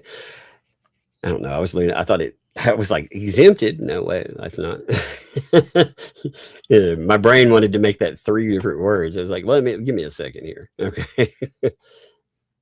The bankruptcy court applied revealment doctrine and declined to disturb the state court's determination that the proceeding fell within the statutory exemption. The preceding case is it differs. The state court did not find that the sanctioned proceeding fell within a statutory exemption of the automatic stay. The state court, give me a second, it was locking up there. It didn't want to roll. That was one of the reasons I was having with reading certain things. The state court instead proceeded that the theory that the automatic stay does not apply to proceedings against the debtor who initiated the underlying litigation as plaintiff. This determination ventures beyond the question of whether the proceeding is subject to the stay and whether the debtor is entitled to protection. Christopher held that such determinations exceed the bounds of state court concurrent jurisdiction. Boy, they're leaning heavy on that, aren't they? They're leaning heavy on that one. And again, they're trying to say all of the other courts with determinations talking about that specific subject. Nope. At least we have a citation in this, though. And the other ones we didn't have citations. It was just like, here's 3 cases. Sorry about your luck. The Christopher Court holding that the circuit court exceeded its limited power afforded by concurrent jurisdiction and its recognition that the stay of violations render actions void and without effect provide the applicable framework. Hales may also contend that the bankruptcy court has authority to retroactively annul the automatic stay under 11 U.S.C. 362D, recognizing that 362 permits bankruptcy courts in appropriately limited circumstances to grant retroactive relief from the automatic stay. Factors relevant to such determinations include, quote, whether the creditor has actual or constructive knowledge of the bankruptcy filing, whether the debtor acted in bad faith, and whether grounds should have existed for modification of the stay if the motion had been filed before the violation. The court should consider these factors in determining whether retroactive annulment is appropriate. Hales had actual knowledge of the bankruptcy filing as demonstrated by the memorandum of law filed in state court that expressly acknowledged. They don't look, they skip the idea. They talk about actual knowledge, but they skip the idea of bad faith. They bring it up because factors that are relevant for a court to say, hey, this doesn't apply. One of those factors that is noted is whether a debtor acted in bad faith. that skips that totally. That's wild, you know.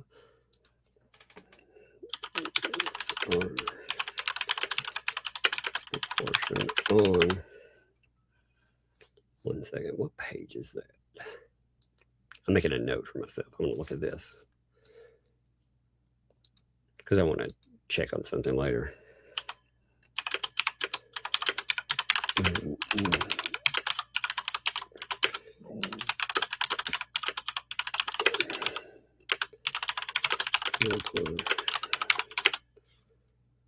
Okay. All right. I'm making a note for myself, you know, because it really, what it seems to do there is it deliberately sidesteps that. It doesn't analyze it at all. I mean, it goes through again. It's whoops. You know, we have this little omission here. They went and then they noted factor A, factor B, and factor C when they were talking. You know, you can see all those factors that are noted there, but they only address one factor. And that's not saying they're all the factors, but they omit the other factors in that. That's wild to bring them up. That is a terrible way of arguing something, you know? Oh my gosh. So for bankruptcy filings, what I was trying to look up is what constitutes bad faith, you know? And one of the bad faith indicators is solely if you file in order to stop people from sanctioning you or to stop adverse rulings. When you look at the reason that they filed bankruptcy, period, I mean, it screams bad faith because the majority of the debtor attempted write-offs here, you know, they're all of the creditors they're listing, or like I said, the majority of the creditors, rather, not all, but the majority of them are not institutions out there, but rather people that they themselves have tried to sue and that now they're losing it. That seems like the epitome of bad faith. I mean, when you go out and you file frivolous litigation and you're afraid that it's going to blow up in your face, like I said, that is the epitome of bad faith. Lord. So the debtor is entitled to damages for willful violation of the automatic stay. Section 362K1 of the Bankruptcy Code provides that an individual injured by willful violation of the automatic stay provided by this section shall recover actual damages, including costs, attorney fees, and in appropriate circumstances may recover punitive damage. I'm not arguing this shit after what they have pulled. I swear to God. That is just the nerve of it. Yes, I realize that court called us out for a fraudulent case, but we need the guy that we filed this fraudulent case against to come off some money for us. What the what now? Such a shit argument, man. So the 11th Circuit we've looked at that via IRS, adopted the test used by other circuits in determining whether a stay violation is willful. The court stated that IRS conduct was in contempt because the IRS, one, knew the automatic stay was invoked, and two, intended the action which violated the stay. The court explained that the other circuits find automatic stay violations willful if the violator, one, knew of the automatic stay, and two, initially committed an act regardless of whether. Oh my God. They're like, well, if you violated here, it doesn't matter. Yeah, not the same. Not the same at all.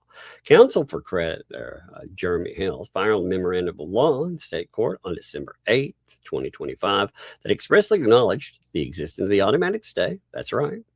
and argued that it should not apply to the sanction proceedings. Yes, you make an argument. So they're like, oh my God, he made a filing in courtroom. Therefore, if since they decided with them, no, got to overturn that and give us money.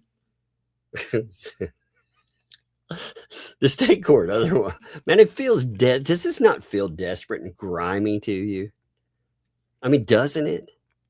They're like, hey, I think maybe I can get a hold of a little money if I can go after this guy. Again, after filing, we're not talking about somebody that owes some other place money or anything. We're talking about somebody that willfully went out, targeted multiple people, targeted them with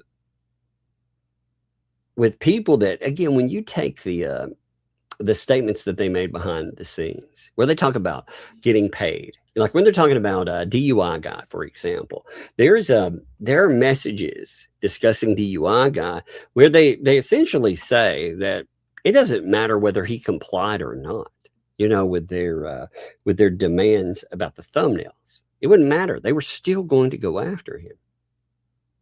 They willfully engaged in this behavior, maliciously went after people. They ignored, when they talk about law, they ignored the 21 day. They knew that this thing, it was going to be a mess. And as they went forward, they were like, oh, wait a minute. This isn't how we wanted it to line up. Therefore, and you see where they went with it. But now they're screaming for sanctions and money. It's crazy when you think about how this comes together. But the state court order likewise acknowledges the automatic stay. Hales and his counsel knew of the automatic stay. Despite this knowledge, Hales and his counsel continued to prosecute the motion for sanctions and obtained a post-petition order adjudicating entitlement to sanctions against the debtor. These actions were intentional. Oh yeah, see, my rights end when somebody decides that, again, they're going to utilize the protections of bankruptcy, again, as a sword and a shield. I'm not allowed to do anything anymore. Even though these people have disrupted your life for how many years now, you're not allowed to do anything. You just got to sit on the sideline and suck it up, chump. It's like, no, I don't think so. I don't think that's how it's supposed to work. They made a big mistake, too. There's one big, I'm not pointing out the what, though. There's one just glaring mistake that they've made through all this. And if what's bad is somebody that is not versed in bankruptcy law at all can see the problem here, but they can't. And I think that's funny. I think it's even funnier because there absolutely is a problem here, major one, and they just don't see it. Not going to correct it for them. We'll see if the court corrects it for them. But it's a big one. It's a big problem in this. But the debtor has been injured by the violation of the mistake.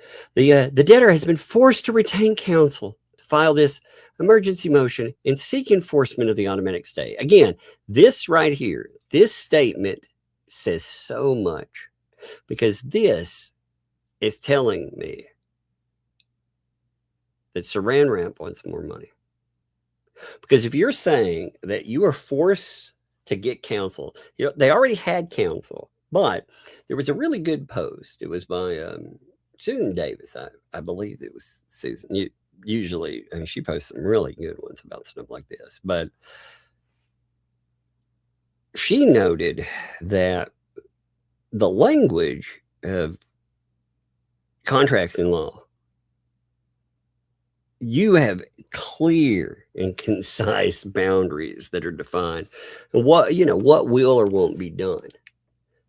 And this this probably falls outside of that boundary, regardless of whether or not they paid this person $6,000. This probably falls outside of those boundaries. So they essentially are saying, give more money. Like I said, Tina, props to Tina, by the way, appreciate her. There have been a lot of people along through this too. They do deserve props. You know, like I said, Tina has dealt with a lot of stupid crap. Took it like a soldier too. Same with Shara. Shara has done, you know, these people aiming at them all the time, man. They have done a great job at being like, I screw them. You know, I'm not stepping down and I'm not sidestepping this. But these people, anyway, I'm going to get off my subject here. Let me continue. The sword and shield argument. Let's see how they try to shoot this down. Hales argues that the debtor cannot use the automatic stay as both the sword and the shield. The policy-based argument originated in where a third-party court of appeal held that the automatic stay did not apply when a debtor defendant appealed an adverse judgment. Yeah, that's what they want. They want an adverse judgment to be shot down, though. You know. 1 minute.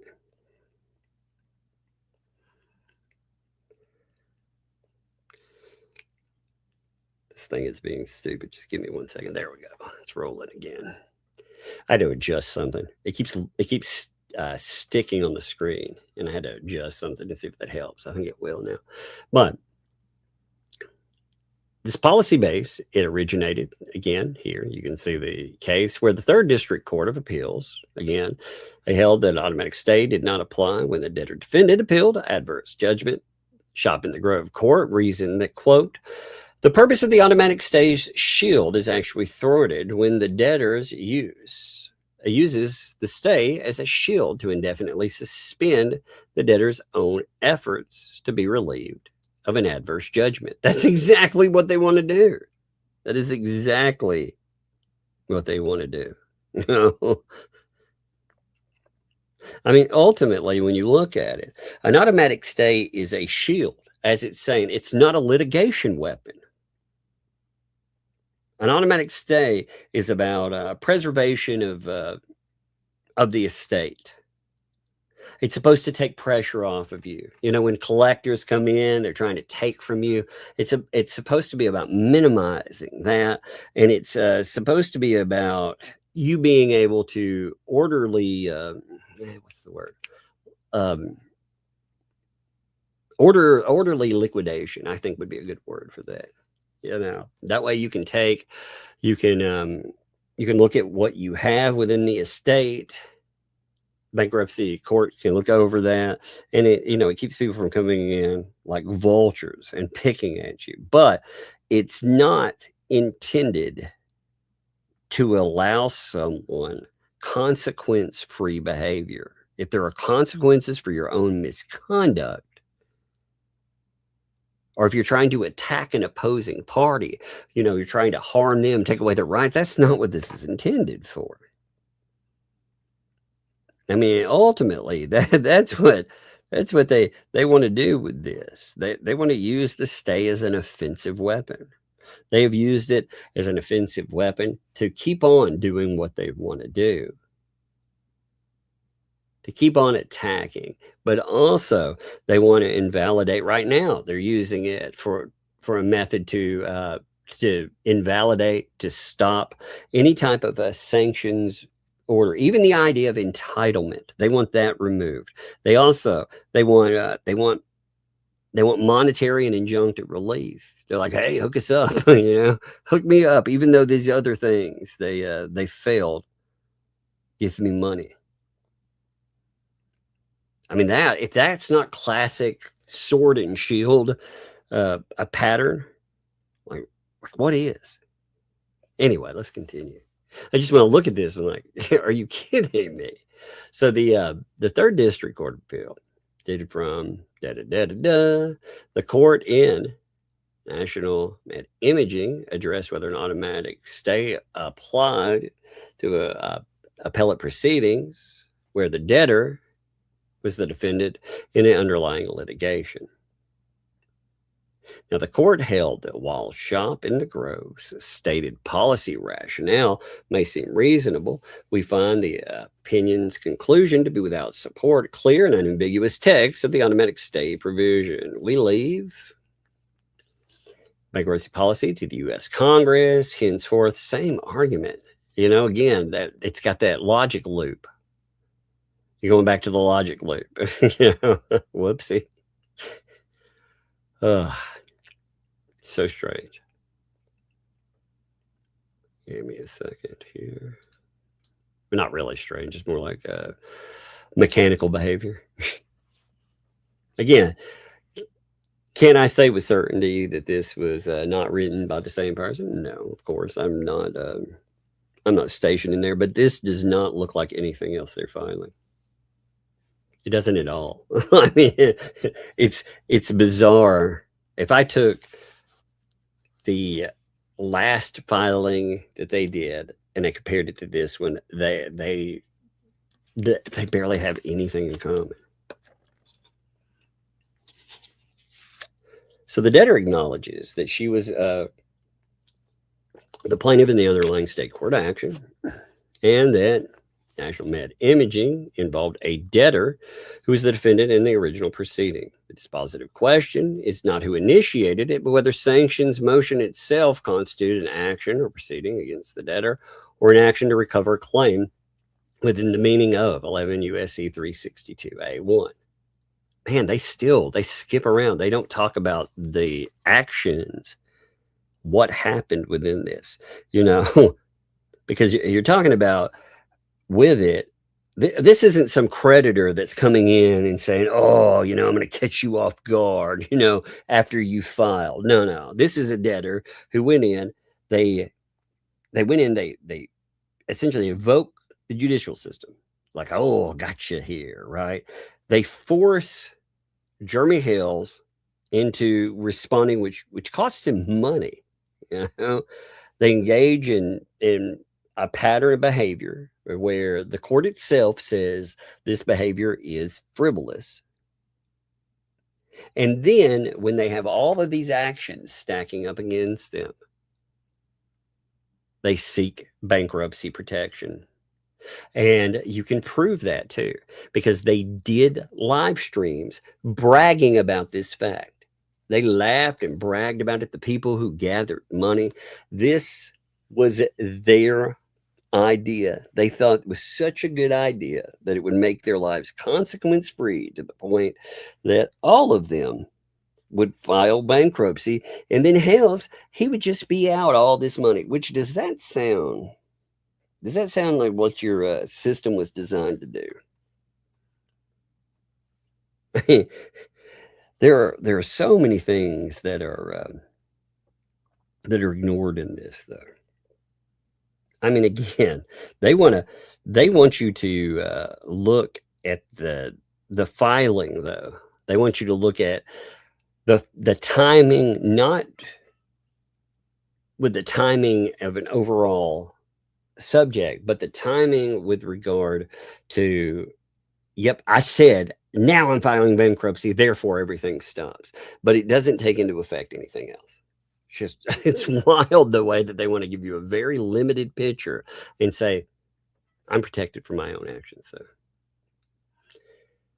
but the plain language of 362A1 operates as a stay of the commencement of continuation. Again, we've read this. We've already read all of that. It's the same thing. It's on repeat. The motion for sanctions under Florida Statute 57.105 seeks an independent award of attorney fees against the party found to engage in frivolous litigation conduct. The sanctions motion is not a defense to the debtor's claims. It is an affirmative request for monetary relief payable by the debtor. Oh my God. This argument here, I swear that this is the definition of having your cake and wanting to eat it too. I swear these people, at least, you know, one thing I can hand them, at least they are somewhat entertaining in their arguments. Good Lord. You know, what's really wild about that is that this is almost, their argument's almost concluded. You know, they're almost done here. One second, let me see.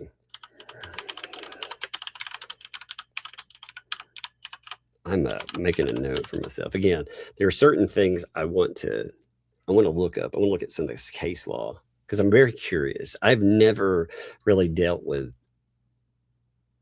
bankruptcy. You know, typically I wouldn't care about any of this. I mean, why would you? You know, I don't care if somebody's trying to write off debt. You know, but this isn't you owing some institution out there. This was bad faith at its worst. And when they engage in the bad faith, it amazes me. All right, let's finish this part. So the sanctions motion, we noted that when Hale sought and obtained an order adjudicating entitlement to the sanction against the debtor, he was prosecuting an action to recover a claim against the debtor. The state court's order creates a monetary obligation against the debtor that once reduced to a sum certain could be collected against the bankruptcy estate. This is precisely the type of post-petition proceeding seeking to establish monetary liability against a debtor that the automatic stay was designed to prevent. Again, I am shielded from the consequences of my action. That is exactly why this was put into effect. What an argument, man. I swear.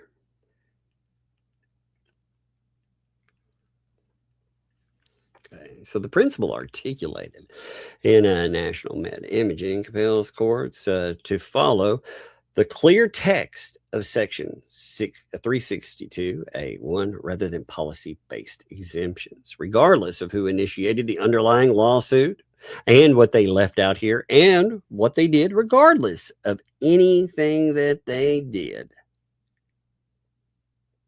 You've got to ignore that. I swear. Like I said, debtor files a lawsuit. They engage in conduct that a court is like, yes, this is sanctionable. And only after really being called out in a court, only after they know that all of this stuff is going sideways, do they seek bankruptcy protection. Now they turn around, though, and they're like, oh, automatic stay wipes out everything. And on top of that, it entitles me to money, to fees, to penalties against the other side. I mean, how do you not argue that that's sword and shield? Again, stays exist to stop attacks on the estate, like collections and more. It's not meant to let somebody run to bankruptcy and hide and punish Hales or any, really not just Hales. You think about this in a larger term, like anyone out there. It's not meant to allow somebody as an opposing party to be punished for conduct that it was not, they didn't just lose in conduct. They egregiously pursued frivolous litigation.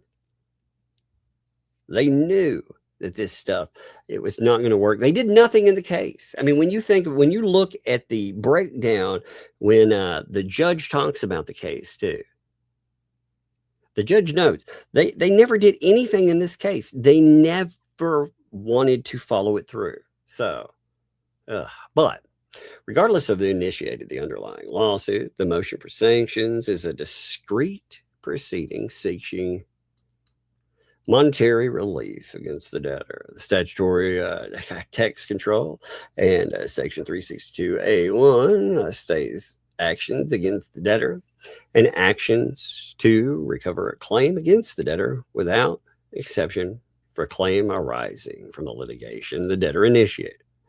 So for the foregoing reasons, the debtor respectfully requests that the court grant the emergency motion. I'm not reading that whole title.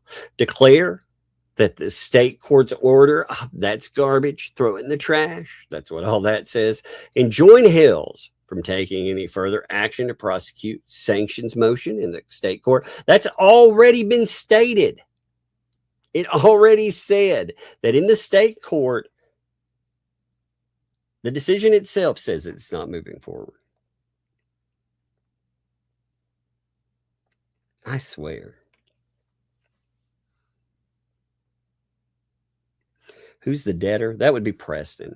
Preston is so Dottie. We're talking about Michelle Preston. You know, she filed bankruptcy so she could protect herself from all liability. You know, she files all these lawsuits. She does all this stuff, but when they file bankruptcy, they put in everyone that she has sued, as well as everyone suing her for, again, you know, we're not talking about, again, just basic debt or something. We're talking about items that are maliciously done. When you go out with, again, if you put out signs that call someone a PDF file, you maliciously did that. You intended to do damage with that. And while intending to do damage, they're like, well, that doesn't matter. We should be able to be protected from any consequence of our action. And it blows my mind to see this. I'm looking at anything else on this too. So as far as somebody was asking too on the mailing list. So there's a note on the mailing list that states that there's a list of people who are not on the list to receive email notice or service. Like somebody was asking, maybe the FATs, because of this. I think these are any statement like this is a good statement. So we'll discuss it. They were noting the following is a list of parties who are not on the list to receive email notice or services, who therefore require. They're like, well, maybe the FATs are on another different list. No, the actual list, I don't want to pull it up because it doesn't have the names on it. The email list is on here too. I just usually don't pull it up because it's not redacted. So it was a good question, to be honest, but these were redacted. I can't remember who put this up. I said it the other day. I gave you a shout out, but I can't remember who it was. If somebody can remember, please give them credit. Like I said, I can't remember who posted this. But you can see who is on the electronic mailing list. And then you have the other people on the manual notice list.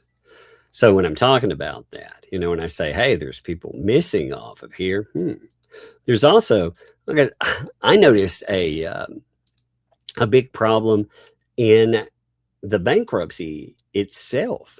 But funny enough, which again, I'm not helping them out in any way with any of this stuff. But I noticed a massive omission from their from all of their paperwork. You know, they've screwed up on. And it's funny because if you screw that stuff up and you don't remedy or correct it by a certain date, tough luck. You know, so you're supposed to get it right. Unfortunately, according to Michelle Preston, she is doing all of this, again, all of the paperwork on her own. Ramsaran is not filling out the paperwork for her.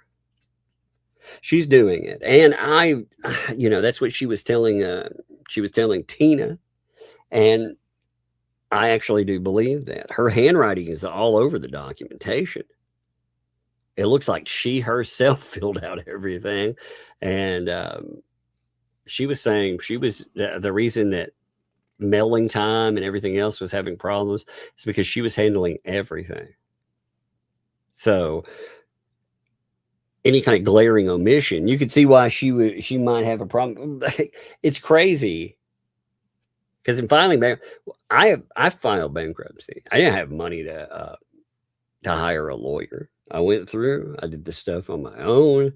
You know, typically you've got to be careful on it. If I were going to pay a lawyer, though, I would have the expectation that they would make sure that everything that I did, I did everything that I needed to do, let's just say.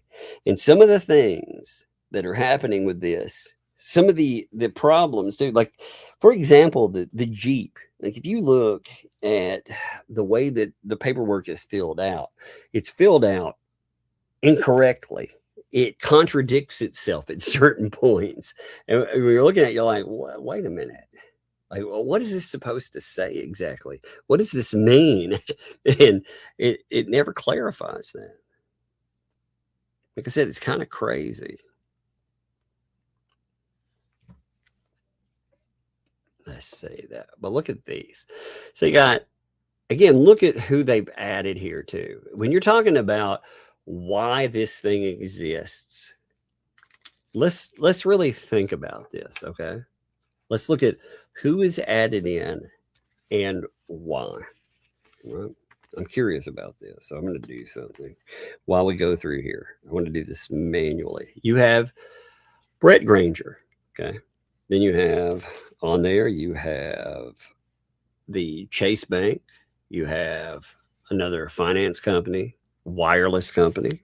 Okay. Then you have Deanna West. You have the LLC, Jeremy. So you also have Larry Foreman. That you have Grow Financial.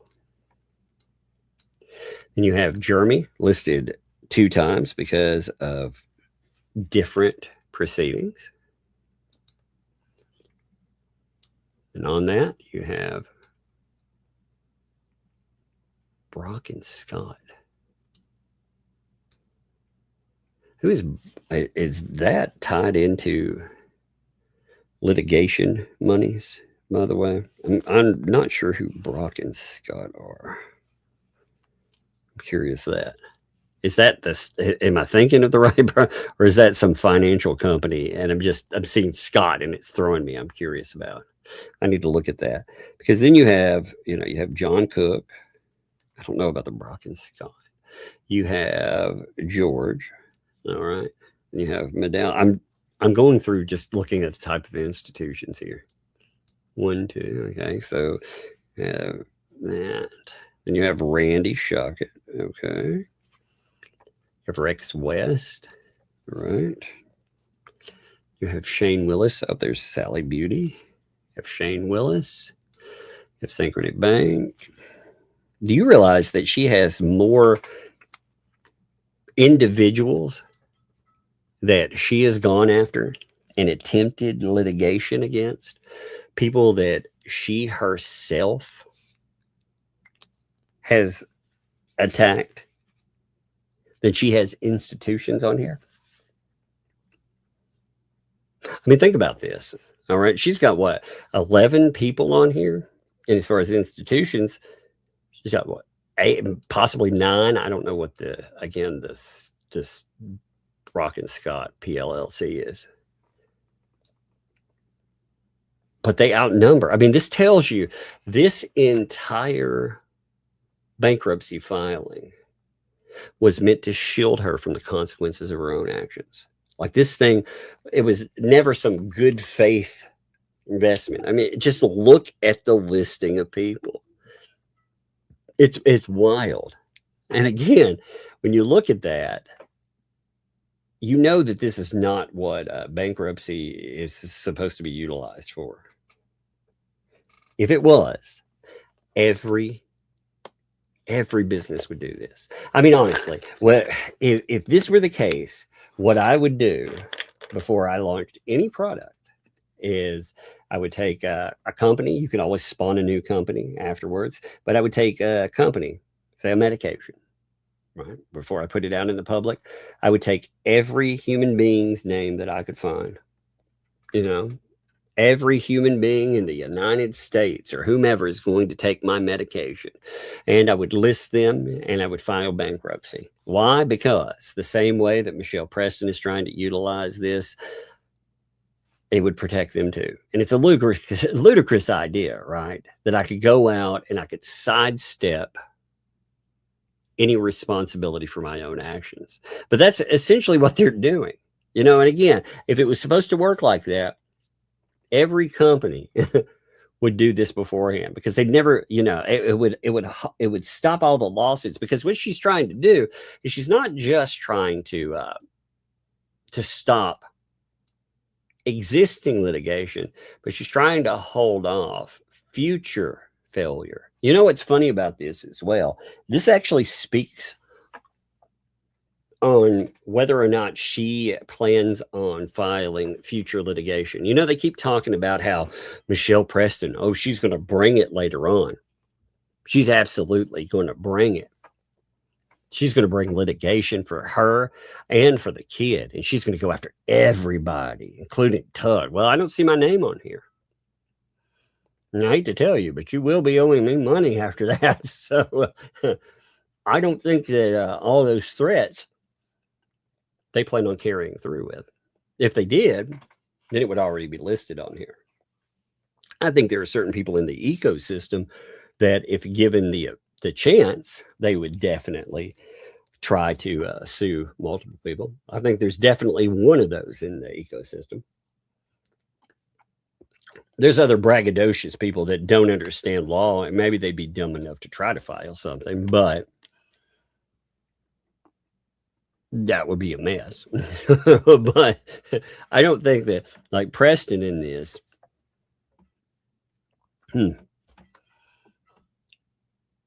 how would they ever, oh God, I don't know. Anyway, I'm going to close that out. I was just curious about it. See, again, you know what we don't see on there yet? They've not filed anything that states that the fats, who is the lawyer? That is Eli. God, I can't think of his last name. Does anybody remember Eli's last name? I can't think of his name. Oh, you mean for LP and JC? I thought you meant for, I don't know. I looked at Jeremy. God, what is that guy's name? I can't think of their pit bull. God, I pulled him up earlier. I just can't think of his name right off the top of my head. Yeah, I was thinking Jeremy's, though, is Eli Heller. What's the other dude, too? Thank you all for noting Eli. So for Jeremy, it's Eli. Eli is actually, if you look up his reputation, too, he's got a pretty good one. You know, you if you want to look up a lawyer as well, I can't think of the company, though, that they hired. It's one of those companies that it advertises everywhere. You know, when you drive around and you see advertisements on benches and billboards and everything else, it's one of those companies. I can't think of the freaking name of it. Justin. Okay. Yeah, that's what I'm saying. Jeremy Hale's lawyer is the Eli. And then the other one, I can't think of the name. Yeah. But Eli actually has a good track record, though. I mean, if you look him up, one of the things you judge people on, I always like this. If you can find anything, it's like this. I hired a lawyer at one time, and I had to hire a lawyer for personal business, right? And when you look up a lawyer, you can look up the positive ratings, but positive ratings, they tend to be a bad lawyer will do anything they can to hide the negatives, right? A good lawyer, first of all, if there are any negatives, they'll leave them. And on top of that, they may talk about them, they may counter something, but they'll leave the negatives. But on top of that, they will also have people that talk about them in a negative way that have faced off against them. Like I remember reading through with a lawyer that I initially picked up, there were a lot of negatives that read from opposition. And they were talking about this person is a heartless lawyer. All they want to do is win. They don't care who they destroy in the process. And I'm like, hell yeah, that's what I want. I want a monster that'll win for me, you know? Screw all that other stuff. So if you find, if you're looking for a lawyer, you know, you look at the positives, like typical. You look at the negatives and see what's there. And if you can find a lot of negatives that are based with opposition, again, talking about how all this person does is win and they don't care what they steamroll in the process, that's somebody for me. You know, that's somebody for me. God, let's see. What time is it? We still got some time left before everything. Now, we went over about half of last night's crazy. One of the things I think is a good breakdown, and I thought would be fun to go over because we haven't talked about them in a hot minute, is I watch So You Don't Have To. They always do a fun breakdown, and I thought that would be like I said, a fun one for the for looking at. So let's look at a little bit of what they had to say for last night. Give me 1 second. Let me put my headphones back on. I took them off for a minute. So let's pull this up and check this out. I always like to give I Watch So You Don't Have To a shout out to, because they do some extensive breakdowns on this madness. They're really good at encapsulating some of the stupid that goes on. They put a lot of time into it. So this is what they had to say about Behave Yourself, which again is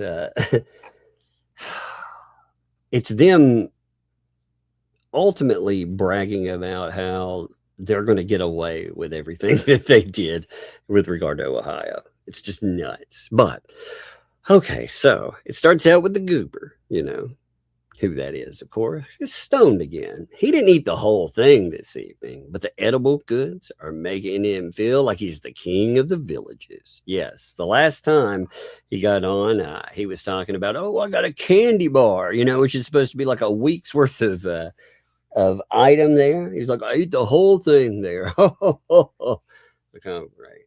Yeah, that's a good message for people. Great message. But so the twerks announced that old Goobs will be playing at the Green Gator Club soon. It's a joke, blink, blink. So the flea is giggling like a 13-year-old schoolboy at the sign of the first Playboy. The giggles soon turn into a mucus-laden statement that apparently she was in Ohio the previous day. Yes, as I've said, like they note here too, for the love of good biscuits, no one, absolutely no one, thought that she was in Ohio. Exactly. No one thought she was there. That is the stupidest thing. Again, their deflection point, just like with the memorial bench, has been the stupidest thing. No, I wasn't there physically. No, I didn't go to China. Dumbest stuff I've ever heard, man. The twerk asked the flea why every time Nine Chin posts, they have to quote unquote approve the post. And Goop pops in that it's not like he has 9 balls, thus propelling the flea into another round of mucus melody of laughter. Yuck. Gross. Gross. Yes. By the way, why do you have to approve somebody? Well, it's usually something in their statements. Either that or they have posted something very egregious in the past. And YouTube considers every statement that they have a problem. Or there could be one other thing on that too. You are on the, you're not banned by them, but you can mark things as dirty words. There are certain banned words that come up. If I ban a word, what happens in a chat is that it will come up and mods have to approve it. You don't see that unless you have a wrench. If you have a wrench, you can see whatever's held. We haven't had a lot of those today. We have some, but we haven't had an army of them. Sometimes you get an army of them depending, but so the twerks report that Tuck's previous show had a ton of screenshots and oh my God, it's boring. The chatter on stage picks up speed as the second fiddle declares it was all about the flea. Indeed. Now the flea lips curl into an angry position as she curls through the mucus wall in her throat. It's damn ridiculous. Her anger turns to an overly hyped excitement as the warrior Strictly is spotted in the dark room. Goobs, yes, because they're like, oh, fat bank account. Oh, by the way, guess who? Guess who can't help but keep writing me? That would be one only me. I told only me to essentially, excuse my wording here, but I essentially told him to F off. I'm just going to say F off. I was going to say the whole word, but F off and don't write me again. You know, you write me begging for help. After these people dump on you, they will again. Don't write me anymore if you're going to be a clown about stuff. And he just can't help himself. He did it again. So I took the opportunity to shoot him the screenshot that shows him talking about auditing these people. You know, the one in which he tells the world that he audited them and he felt really good about where his money went. You remember that wonderful screen? You know, the one that he said, oh, that's all a lie. That's all garbage. Yeah, I asked him why. This would be, by the way, that would be, give me 1 second. I'll pull that back up in a second. That would be this screenshot. I shot it to him in an email. I asked him, why exactly did you post that, that seeing all the evidence that both I am happy and my auditors, we are now content, and the money I donated went and is still available to the cause I donated to. Why would you say that in May after you had complained for 3 months that you had been robbed, that these people had stolen from you? What would be the point in that? And don't you think that that does damage? Don't you think that's bad? And I already told him before that right there, in my opinion, and, you know, if he wants to threaten litigation and stuff, in my opinion, that is an attempt at him trying to damage the very people that he asked for assistance. So that might not be the smartest thing in the world to do. But I basically told him to F off. Like I said, he's not my pal. You know, if he if he wants to be a clown, he's basically been blocked out of so many of these places. Like, he thinks he can control people, and he thinks he can get whatever he wants, but it just doesn't work that way. So as far as big, you know, fat stacks donors for these folks, when they eat them and they throw them aside, I mean, some of them are awful human beings, and it's just funny how some of them really want that attention. So Goons is still in Euphoria land as he inappropriately asks the flea, what was I doing? Lines on the back of the toilet? When the flea asks, when was that, to her beloved Goobs, the slow on the uptake man explains, when they were at the courthouse. Another lame joke by the flea company, hoping what the hell's gang will run with, right? Eye roll. Now the flea grabs the opportunity to toss the Ohio appearance back into the fray and pokes fun at people who thought she was really there. It must have been magic, she coos in a bad attempt at Marilyn Monroe. Now Twerk starts rambling about Tug's show and claims the whole damn show, was all about Papa Ray's lives, all about screenshots, and it was so boring. The Twerk reports she even watched it at 1.5 speed because it was the same thing over and over. The flea gurgles, that guy takes a half hour to make a point. Yeah, that's what we call shows, fatty. It's also what we call this weird thing. It's transformative. If you have that much comments in mind, how do you say I can't transform something? That's the problem. The fats don't understand. The fats say that they will sue people, but they don't even understand what transformative means. It's funny. It's funny too. They're like, oh, I hate that show. But you watch it. You watch a lot of it, don't you? You can't help yourself. How does it feel, by the way, since the mod listening, how does it feel to stab people that you called a friend, like right in the back over and over again? Like, what's it been, a half dozen times already that you all have gone after Stacy and crew, these people that used to sit on their panels and pretend that you were pals with, and now, because the fats threw you a bone, now they're just garbage. Because of course, I mean, if you actually treated them decently, you'd get steamrolled, wouldn't you?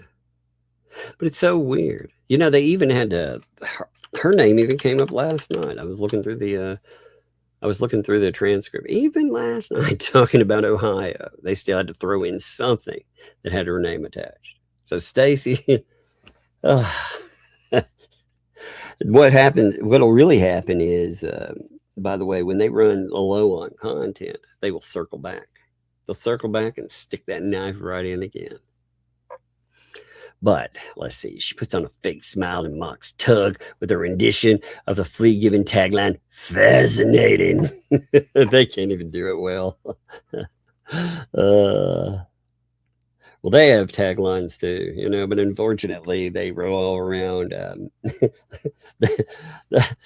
The one that always comes up first of all, if they're going to say something terrible about someone and just lie, they're going to be like, I hate to say this, but it always comes, always. I hate to say this, but you don't hate to say it.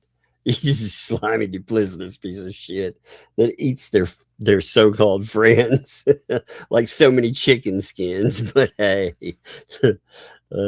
so funny. Also, idiot. You're just an idiot. God. Meanwhile, these people, again, they go out, they threaten Shara. I mean, they mock Shara. And they threaten her in the fact that they're like, oh, you know, she's going to come crawling, not want to ever be part of a court thing again. You know, they want to intimidate. They're so happy about that. And then they talk about intimidation where they, again, Otter Creek, they want to go down and they want to essentially stalk Jeremy some more. And on top of that, you know, Travis. When they're talking about curb stomping or somebody, that's pretty gross.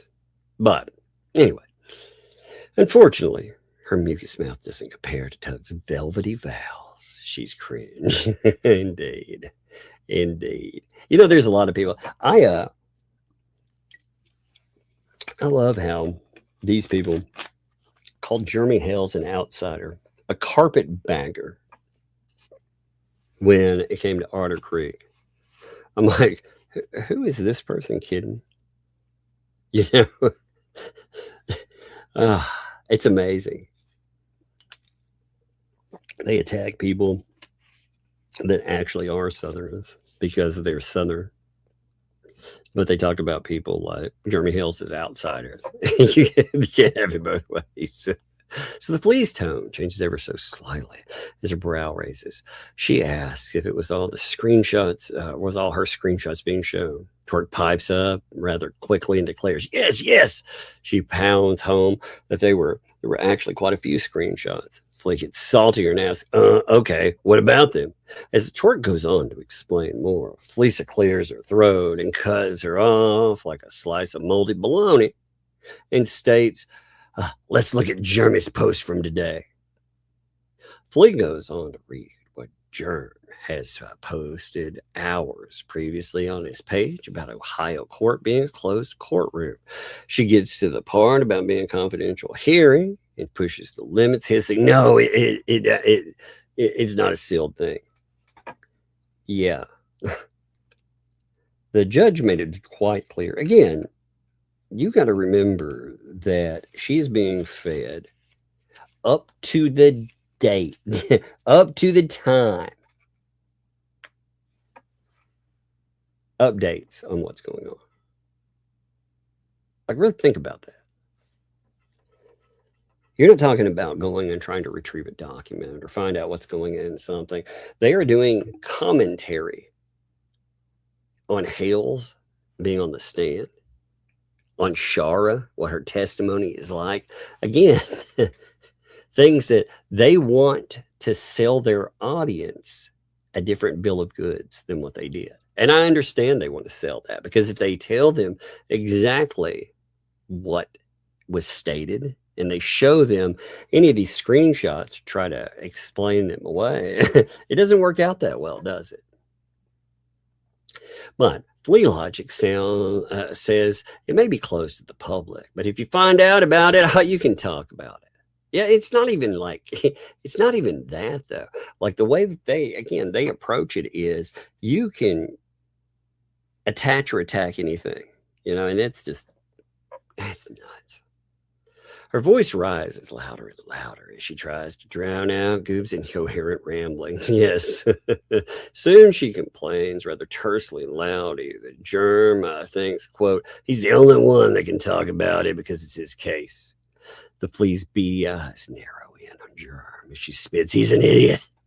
Of course, every time. Like I said, idiot. It comes up all the time. There's now painful attention and asks if after court, does Germ not talk about it? Not in real play-by-play action, like it's a game of Red Rover. No, he doesn't. Silly Goob. They also, again, they don't seem to get the idea that the protected party is different than the offending party. Goob starts making deep, irritating sounds. No real words behind the flea. She begins to talk over him like he's a dirty rug just lying near her feet. First off, wasn't in real time. I'm allowed to share my opinions or say whatever the fuck I want in someone's chat. Yeah, again, tried that.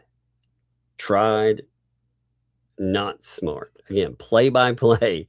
It definitely was in the moment. Again, telling you that Jeremy is on the stand.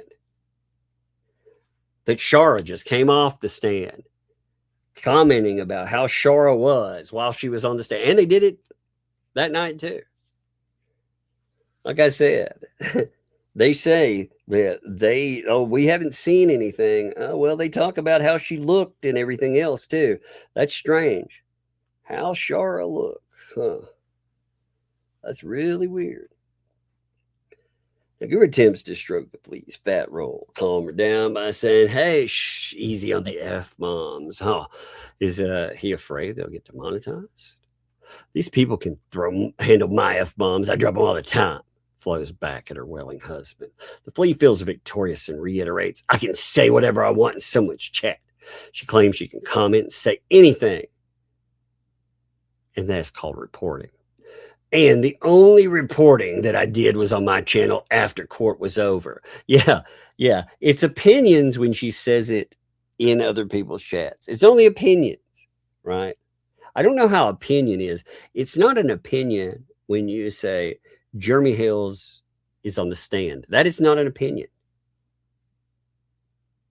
That is a statement of fact that he is testifying. That is reporting on it. They're trying to play this game where, again, it's like if he wants to be like, Jeremy Hales is and use some descriptor, then that is a different thing.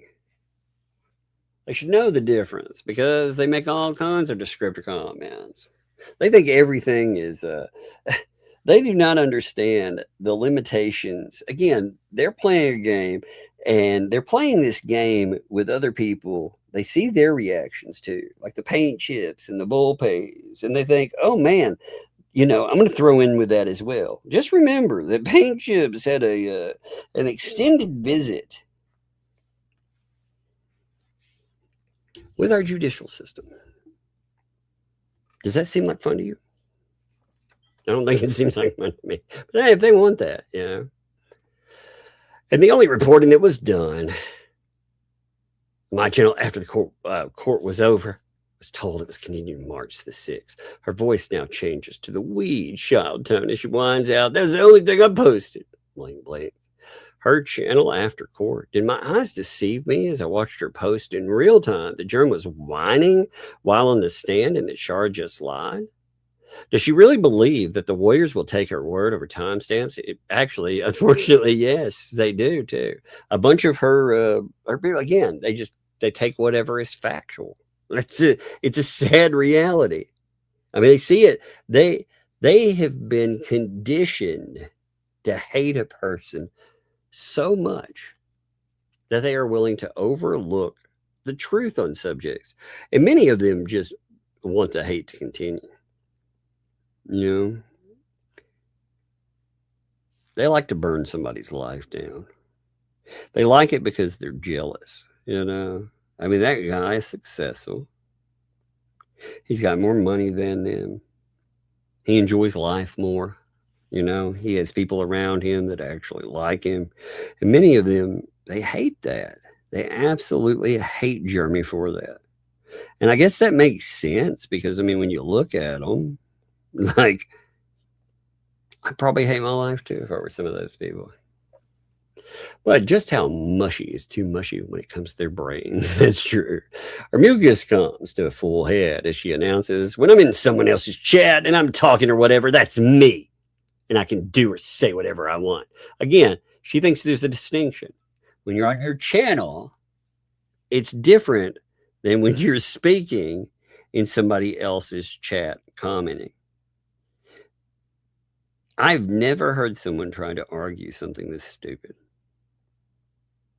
But here we are. You know, here we are. Now, after a brief interruption by the goop, the flea gets annoyed and starts in again on her ranting against the almighty Germ. She rambles on and on about Germ being overly concerned about what Papa Ray said on his channel. You're a fool. You're an idiot. Nobody broke any laws. You don't understand. We're not bound by the Ohio local laws. No one has jurisdiction in Ohio over me, over Papa Ray, over our channels, anything. Yep. She thinks that the courts have no jurisdiction whatsoever over what she says or does. Isn't that crazy? She thinks because she's in one state and the court that put out an order or talks about something, they're in another, that they can't do anything to her. That, I mean, that's a really interesting game of chicken that you're playing there, you know, thinking that a court won't bowl over you. I've seen courts decide that certain things, they are in effect and people haven't. It's going to be interesting to see how that goes. So the flea pauses, swallow hard on their phlegm ball that is built up like a matzo ball before leaping back into the fray. There's no gag order. There's no nothing. You're a complete moron. The flea hisses between her thin lips. Again, this is a protective order hearing. The person that has a protective order, they are being harassed by these people, and they don't think that's a problem. They think that that's okay. Now, the flea rants with a newfound smugness that if Germ can talk about it, anybody can talk about it. You're now singling out the holier than thou, and you are, the flea's words become jumbled and drowned out by the goop, who can't keep his attitude or highness in check. The pair rants on about gag orders as the flea takes another hard swallow and adds, but let me tell you, he was pissed. Yep. Yep. You know, everything that happened in there. What's funny, how would she know, by the way? How would she know that Jeremy Hales was pissed? How, I mean, what was she drawing that from? Again, her descriptors. She's not saying, someone told me. She's telling you. Again, her descriptors give her away. You know, she tells you quite a bit about the actions and her perception of said actions. You know, how something came across. I think it's really telling. This is crazy stuff. But the flea reads a report from the Germ that says that Papa Ray and she just solidified a 5-year protection order from their actions.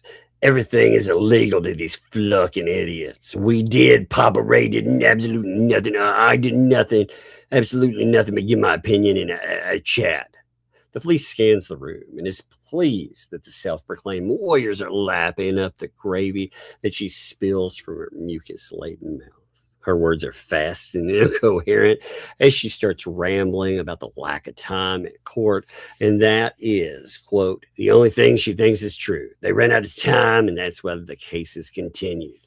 If anyone's doubting the fact of why it was continued with all that evidence they have against Lynette and Crook, eye roll.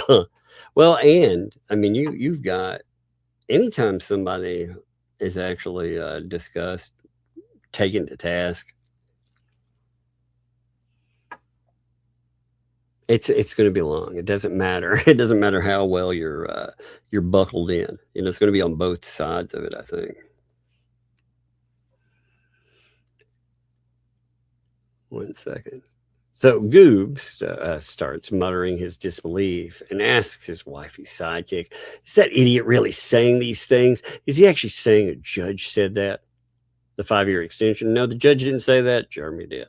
The flea begins playing soccer once again with her matzo ball, swallows hard and replies to Goob, yes, Bonehead and Fleece are absolutely guaranteed 5-year extension by their legal action. He's a liar.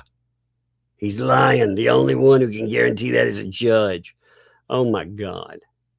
No, you can guarantee it by doing really stupid things. You know, you go out and you continually showcase that you don't give a shit about what the judge says.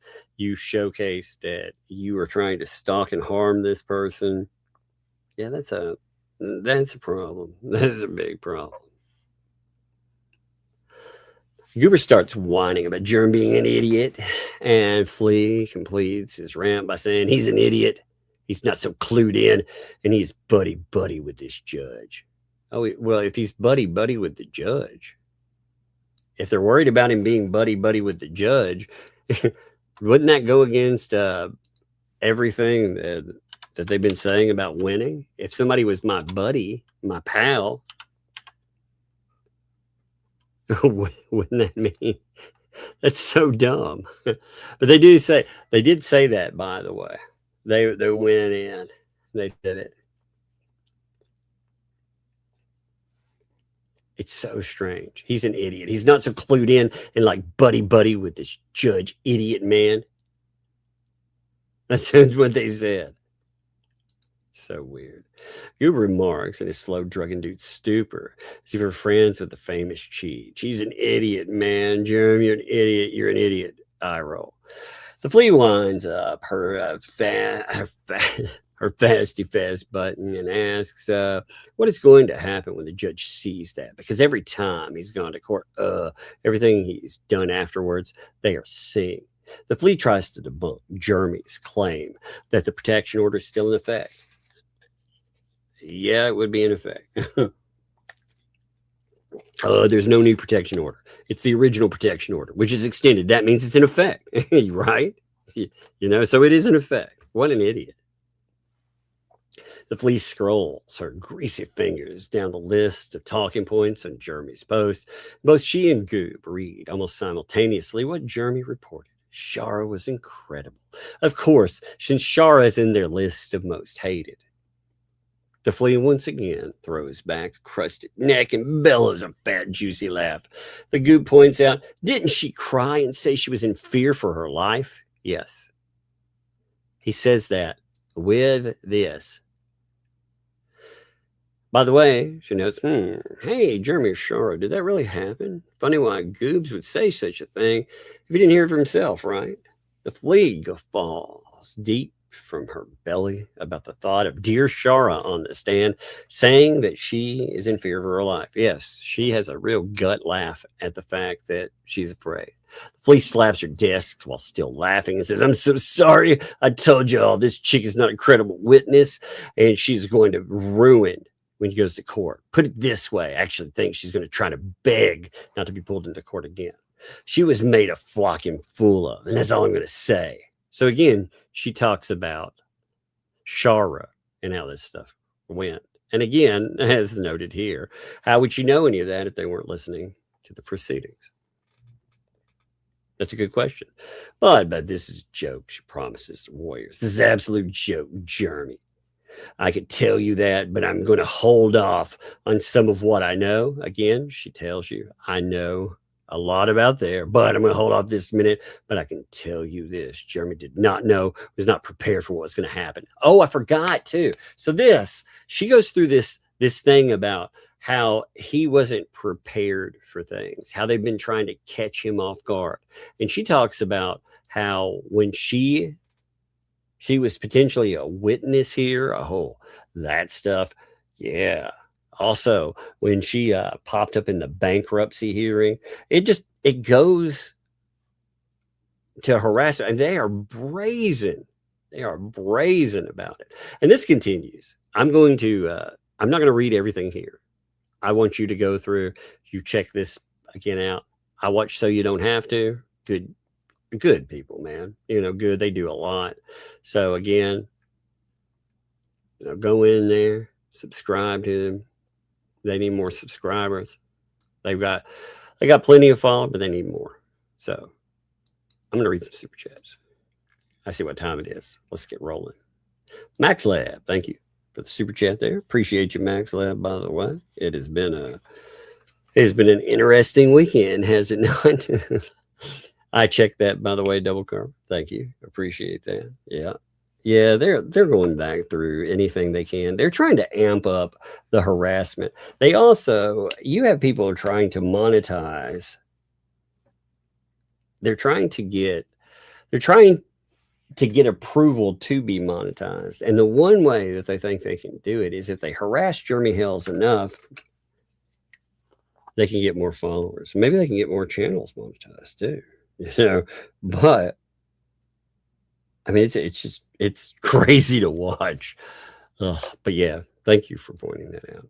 Cat, thanks for the 2. I like that song. Thank you. Appreciate that too. Yeah, I like that song myself. Stay Warm by Tug and the Littles. Well, thank you. Appreciate it. Yes, we are definitely doing that. My thanks for the 2. Your lives are so boring, you get thousands of viewers. Indeed.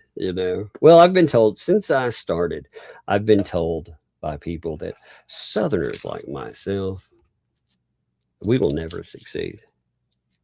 I was told the only way I would ever be able to get a large audience because of the way that I speak, the cadence, because again, I pause. I think about what I'm saying.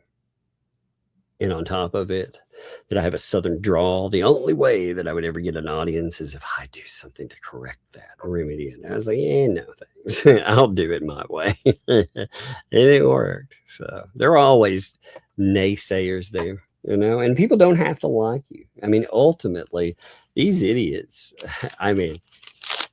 wow, I don't have them as fans. Well, like I said, they hang on my every word, don't they? So they listen, they record, they want everything with it. Meanwhile, I get to watch around them everything that they do. I mean, it comes at such a high cost. And it's usually people around them that pay it, whether it's the person they're aiming at or the people that again, look at Michelle Preston. Look at the cost that Michelle Preston paid. And she could continue to pay. It's a high monetary cost for trusting these people. Look at the cost, like people that trusted them. People that thought they were going to do good in the world. Look at the cost that actually carried. Look at how many of those original people are gone. Like, that's what amazes me too. You have an army of people that were originally known. They also, the Fats always leave out their background. So when they talk about Travis, they leave out the portions about how Travis and Hales helped them. Like, that's an inconvenient truth. Oh, they loved Jeremy Hales when they thought he was going to make them rich.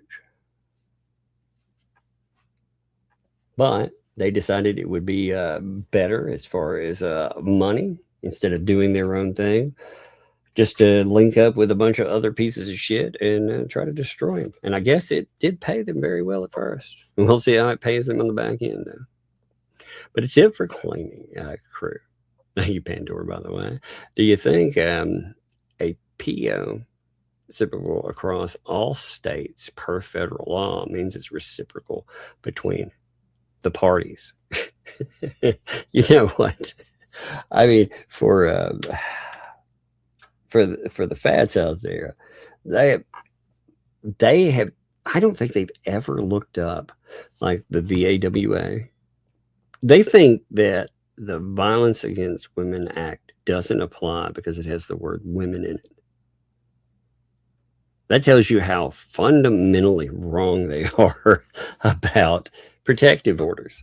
They think that Jeremy Hale's, it's somehow fraudulent because protective order, it mentions the Violence Against Women Act.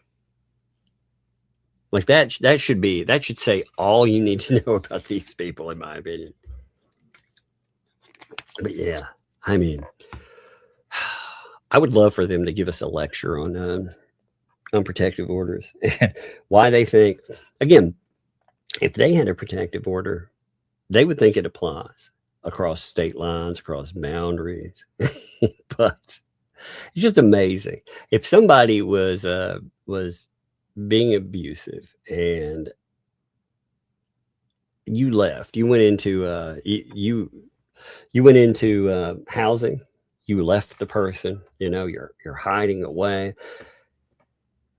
Do you understand like what they're saying applies, how ridiculous it is? Because they're essentially saying, like, again, if we took this and we said there was a person that they had fled to Florida to get away from this horrible incident, because again, it'd be a protective order, right?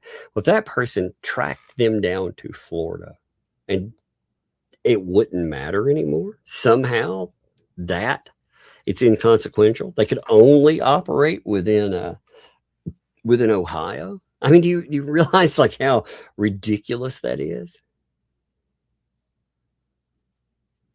Most people, again, you don't usually have such brazen third-party violators.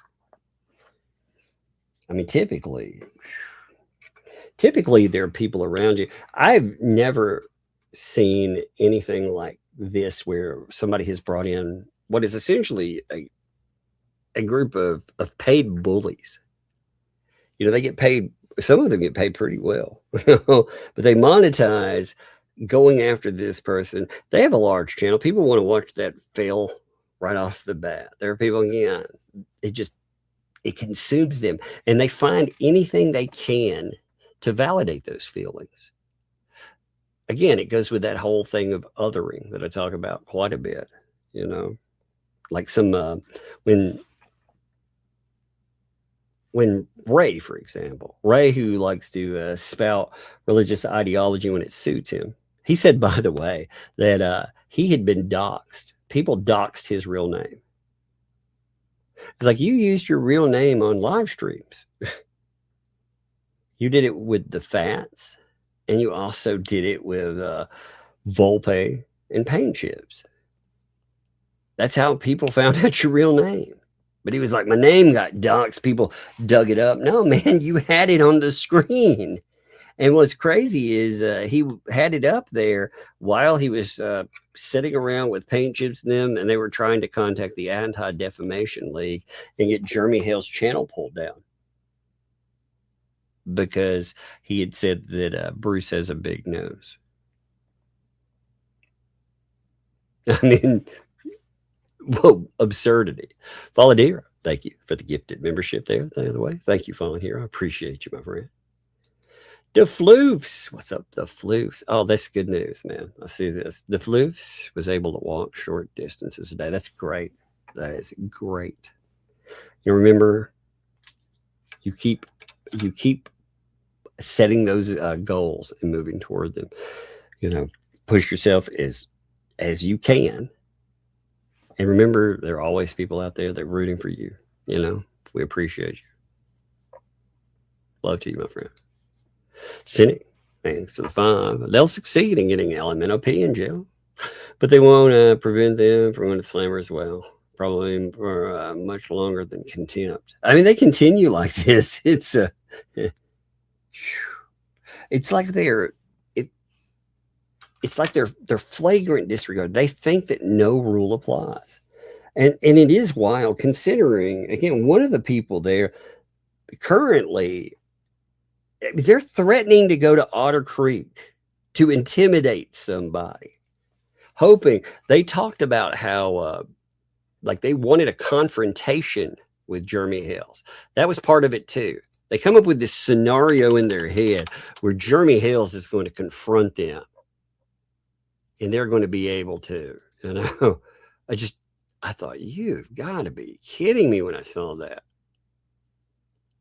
But yeah, they came out with, I mean, there's a scenario in it. So after they talked about, let me pull this up real quick. I don't think I mentioned this. After they talked about the, I need to go to Otter Creek. I need to go to Otter Creek. You know, they lay out, they're like, the thing is, it's a whole new ball game at this point. The layout is a whole new ball game. He's got to go. Chow. And I'm kind of hesitant. I'm hesitant with going over there because if I ever have, it's like we enter, Jeremy comes up, starts his bullshit. Oh, he would try with you. Definitely. Yeah. He does not want to. He does not want you. He's going to have his camera out. He's going to try, trying to incite you, both of us, that he just stays clear. Well, if someone made it seem like he's sane, they're stalking him now. It's like, wow. So they're talking about going to Otter Creek, though. Harassing Hales, because the whole game has changed now. The whole ball game has changed. And Hales has got to go. I mean, they couldn't be more brazen about this stuff. It's nuts. So hopefully, again, if you were dealing with a place that wasn't Otter Creek, again, though, here's the problem. When law enforcement is cozied up with the person that you have a protective order against, and I personally think, again, I'm not confirming this because again, well, I figure we'll get an update when an update is available. But I feel with all their statements that we had at least one law enforcement officer pop up. Now that law enforcement officer, if they're supposed to be protecting you, and yet they are out they're simping for this group of people. They have been actively, Lynette told some really wild stories about them all talking to law enforcement in Levy County. And she made it sound like this whole group of people were all buddy with that. It's a frightening thing when you think about the ramifications of that statement, how crazy that sounds. SF, thanks for the vibe. Apparently, it's rocket science to call into Zoom on a tablet and call someone else on a phone and mute the phone. I must be a freaking genius. I know, man. I know. When I saw that, I was like, "You're kidding me, right?" So on my phone, or I can use another device. I could use any device out there. And these people, they have tablets. We've seen them have a tablet. They had a desktop. Who knows what else they've got? Like I said, they have more than one device in there. So they could do that. They could just set one down, or have it in the background. It's such absurdity there. They could, God, there are a million different ways you can do that. But yeah. They're like, oh, it's too technical. Okay. Why? Because these people, their excuse again is that John and Lynette are idiots. It's amazing. Bart, thanks for the 2 there. Hello, Tug. I'm late, so catch up. Well, thank you for being here. Appreciate you. Hey, I understand too. Weather-wise, I didn't know if we'd be getting on today. I did not know. Hey, thank you, Shauna. I saw that come in. I appreciate that. I'll hit it in a second there. But thank you. Yeah, no, I've learned one thing. People appreciate you being you. Online, when you're doing stuff, when you're covering things, when you're talking about all this stuff, you be you. And if you're again, with all your flaws, all your strengths, all your flaws, everything, you put them on the table, and people, they'll accept that.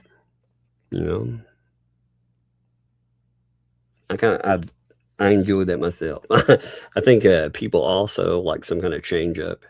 I think people like accents that aren't their own. Some people, they have a bias on accents, but a lot of like I really like accents when I hear them that are not my own. You know, I like to listen to other people. They don't just sound like a cut out and paste here. I think it's funny too. The little one, you can hear her accent starting to come through, you know, as she speaks. It's funny. SF thinks so too. Does LMNOP know she finally has a contract? That's funny.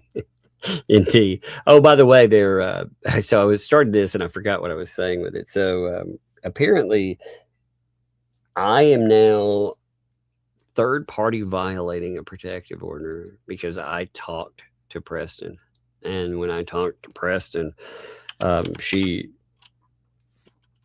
Here, let's see. It's like, it's so funny. They can't make up their mind whether it's real or not.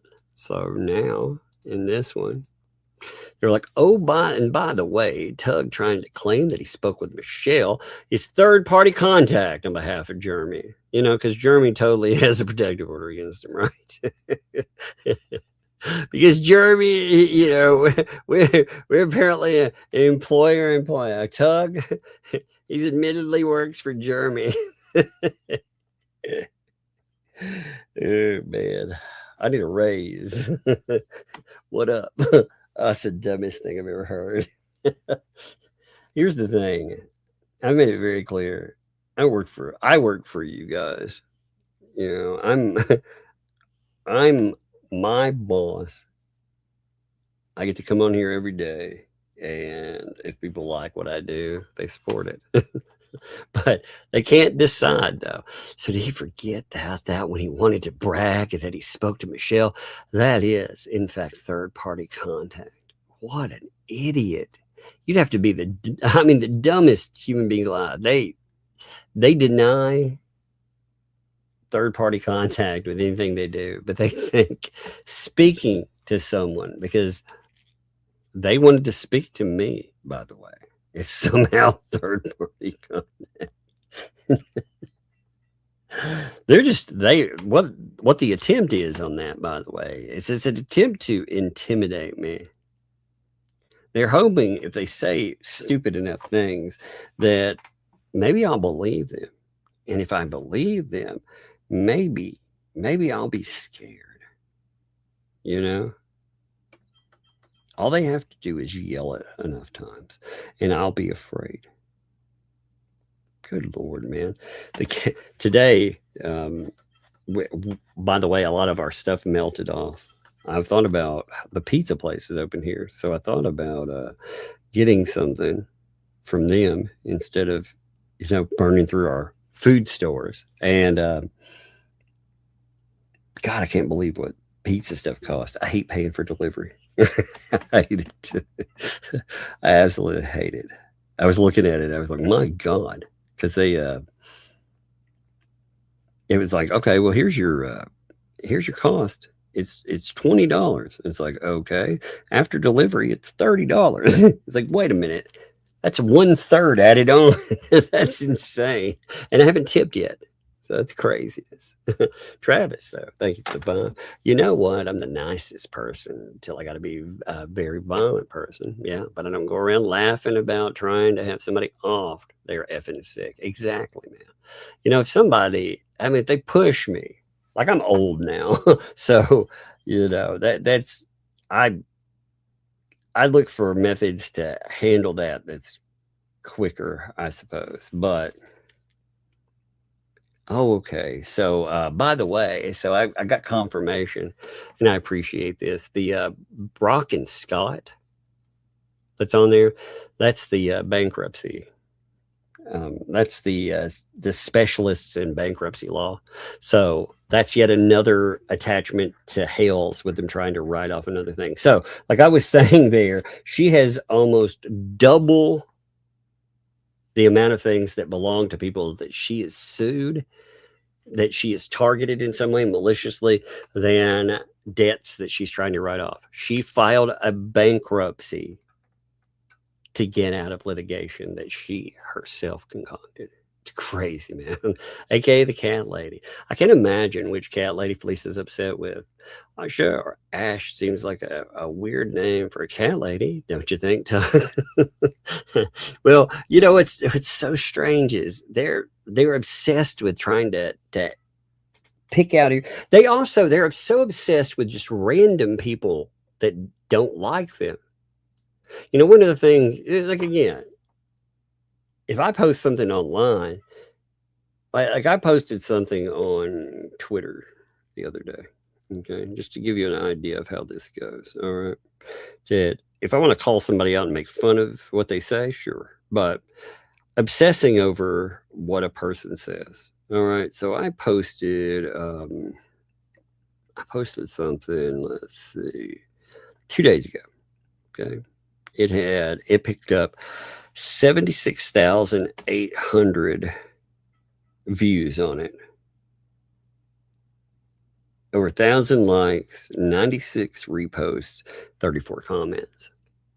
Now, when I'm posting something like that, you know, when you get about 80,000 eyes on one post, that you're going to have people that will not like what you said, and they will not like you. Now, if I obsess over that, I would spend at which channel, you know, you can always tell when somebody has a small channel mentality. I mean, they'll never get past it. They'll never grow. When they obsess over the minutia, they don't monetize. Like, you can monetize it. Like when I make fun of these idiots, I'll monetize them. Absolutely. But they don't do that. They obsess all day long about random people out there. It shows you who they are. It also shows you they've never been told no. They've never had people stand up to them. And that's funny too. Daily Dysfunction. What's up, Daily Dysfunction? How you doing? Thanks for the 2 there. Last one, thumbs up the stream is a rotten chicken skin. That's right. Last one to give the thumbs up. You a rotten chicken skin. You better hurry. You better hit that like. It's funny. Something to bark about. Hey, thank you, something to bark. I appreciate you, my friend. Pray for the little girl on the creek, all the dogs, and need responsible dog owners. Yes, that is exactly it. It's not the dog's fault. You are right. And what make them people are the problem. That's right. Give a dog a choice. They'll choose good homes there. Yes, it's just like people, just like kids, man. You get kids. You know, when people talk about, was this kid born bad? No, I guarantee you, in their environment, it was trash. You know, there's something wrong in their environment. Animals too. Animals, you know, if you see like a dog lashes out. Well, there's a reason that dog lashes out.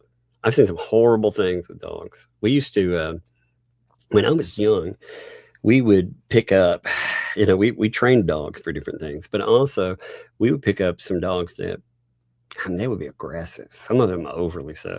You know, to the point they'd be frightening. And it used to scare me all, you know, when I was little, until I started looking at what happened to some of these animals. Like, we had a dog that came in. It was an old beaten down dog. It had been through a bunch of dog fights. It left for dead. You know, somebody had dumped it, and it was volatile heavily at first. But this dog had been, to make it aggressive, they had been feeding it gunpowder, you know. They would take and, they would actually feed it gunpowder, which God knows what that would do to a dog, you know. But they beat it, do all this stuff, and it took about 3 months to get that dog accustomed to a person coming in, because of the way it would react. It was so volatile because it had been, you know, put through so much. And people are the same way, you know. Terrible dog. Now, I'm not saying that. You know, that, unfortunately, with an animal, if they've been pushed to a certain point, most of the time something terrible happens. A lot of times that's with humans too. Yeah, I mean, you're right. You're absolutely right. I hate that. And that's why when they're talking about, oh, the dog's on the loose, oh, this person calls about them, it's not the person that's having the problem with dogs everywhere, dead dog road. It's this mentality these idiots have. God, we used to get them dumped everywhere out there. We'd have packs of them that'd roam up, and they want, you know, they would attack anything. I always hated that. You know, usually, like if you would see them out, you could, you scare them off with just fire a gunshot and they'd run off. But man, sometimes they would get crazy. You'd run into a particularly desperate pack of dogs that hadn't eaten in a while, and they start looking at you like a T-bone. That's a scary time, and that's terrible ownership. Like I said, American woman thrifter, by the way. Appreciate that question there. Yeah.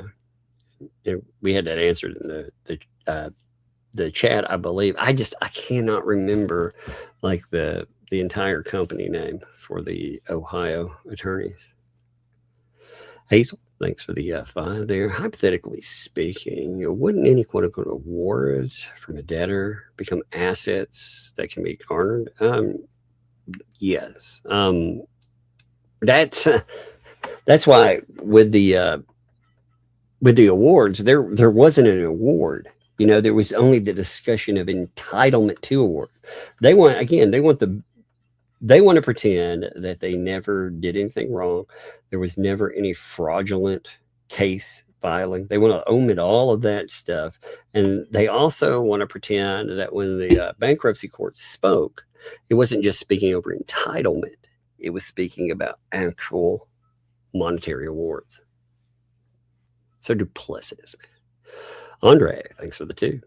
Buttery breadsticks, just to piss off Flays some more. Yeah, apparently they if they consume a breadstick, it has to be like bone dry. That's why they sell like this. It's so terrible. Yeah, man. Thanks for the 20 there. Generator money. Indeed. I do need to get a generator. I've got to. Yeah, you were right.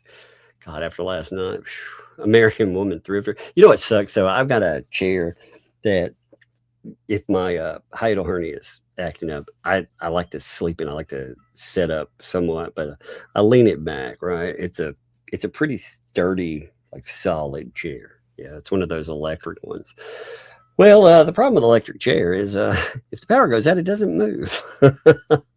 Luckily, I have 2 20-minute backup batteries that I use I have one for my phone, so I can make sure my phone has a charge on it. That way I can make it, like if I need it for a couple of days, have an emergency phone.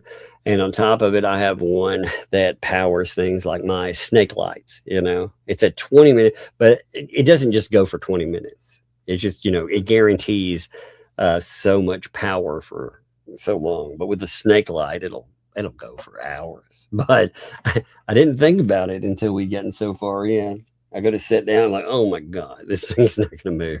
So I did hook it up to the back of it. It moved a bit, but I was like, oh no. American woman thrifted. Thanks for the 5 there. It looks like Justin Weatherly. There's some bar information out there. Check it out. Justin Weatherly. That's it. Okay. I need to look. Justin Weatherly bar. I'll have to look. I'm curious now. I've not done a lot of digging into this. Again, usually what happens is you look at the conduct of people outside of the courtroom. You look at their filings and stuff. And these people, we don't have access to what goes on. I actually think in some ways, again, the overall protection of victims, that's what a large portion of what goes on there. That's what it's about. But with stuff like this, like when you have law enforcement officers potentially squaring off against citizens, I very much think that you should have a good record of it. It's craziness, isn't it? Allie, thanks for the 5 reporting. Systematic process of gathering, analyzing, and presenting data or information in structured format. It does none of that. That's true. They do not. They don't structure. I mean, it's wild. Again, I approach a live stream for myself with some type of structure. Now, sometimes we derail and we do whatever. But again, I have an intention, for myself. And I see these people and they don't. The reason, again, they pull view, and they'll learn this. It'll be a difficult lesson later on. They'll try to stay a Hale's hating platform for as long as they can, because if they ever change, then they have a problem. Give me 1 second here. I'm doing a redirect, by the way. I like playing it down to the close to the time. Yeah. I do like to talk. It's fun. You know, one other thing, I used to hate public speech. I used to hate it. It's kind of funny to think about. Like when I go back now, I used to be uncomfortable with public speech. I used to think, man, you know, there's no way I'm gonna go out there, I'm gonna talk about this or talk about that. You know, I'm just not comfortable enough doing it. Now though, now I could chit chat on here for, well, it's been almost 4 hours actually. We're rolling in there. It's kind of funny. Andre, thanks for the 2 there. Talk about being delusional, snuck around. Yes, indeed. These people are. They are just out in the weeds, aren't they? It's craziness, isn't it? What's up, Palmer Archer? I love it. I will never, ever not call it Palmer Archer Homestead. Thanks for the fun. Paying my lurker toll. I love it. Thank you, by the way. Cute dog, too. I just, in my mind, I've added an R and I can never stop. What's up, D Spills the Tea? Thank you for the fun. Thanks, Tug, for everything. Hey, thank you for what you've done. I mean, you, in this stuff, you've gone above and beyond gathering some very valuable information.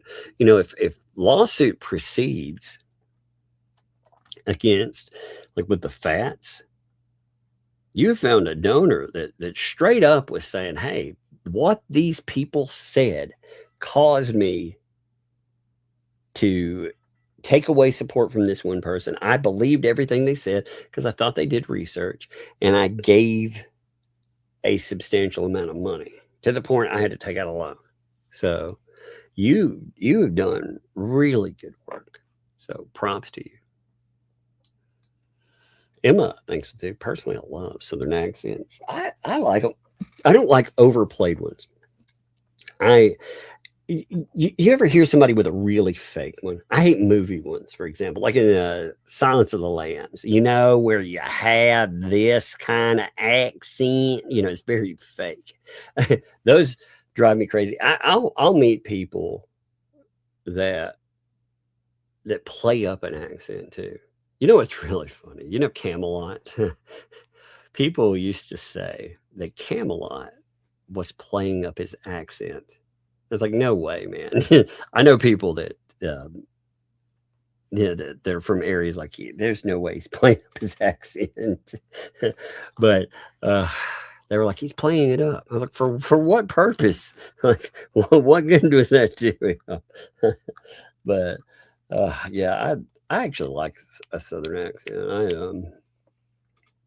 I think it's funny though that these people, or they'll also say, well, Tug, he just comes across as snide. Okay. You know, I am self-assured. He's an ass. Yeah, well, that's fine. You know, I feel, you know, I don't approach things like I can't be wrong, but these people, I feel like they can't be right. That's the difference. When you're approaching it, there are many people much smarter than I am. You know, they're more well versed on so many things out there. Yeah, when you're approaching life, like know that.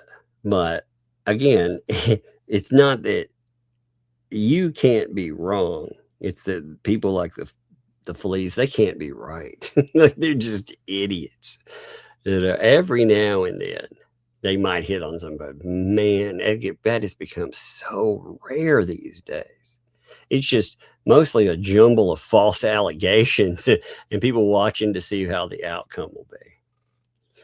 Travis, thanks for the 10. Won some bands. It ain't much, but here's something for the guy. Hey, thank you, brother, by the way. Appreciate that, my friend. To get candy or whatever. It's freezing down here in Texas. I was freezing here too, man. And thanks to this channel, got me through my probation and legal shit. Good, man. Good. You know what, though? Like, you think about it this way. You know who got you through that shit? You did. You found something. You sit around. You goof off. You enjoyed your time. You found something positive. The thing, I was telling my daughter this the other day because she was talking about emotions and stuff. And I was like, with people, the biggest problem that we have is time. We don't feel like we have it, when we look back. But in the moment, we have way too much of it sometimes. And if we don't feel it properly, we find things that we throw into the void that can get us in all kinds of trouble. And you found something positive in there. So props to you, man. Always credit yourself with that, for sure. Thank you, though. I'm glad you've been here, my friend. It's been good to see you. It's funny when you came in, I remember like you're talking about things that were going on into now, and that change there, dichotomy is amazing. Something to bark about. Thanks for the 5 there. People say I have an accent. Proud Southern girl. Indeed. We all have our accents.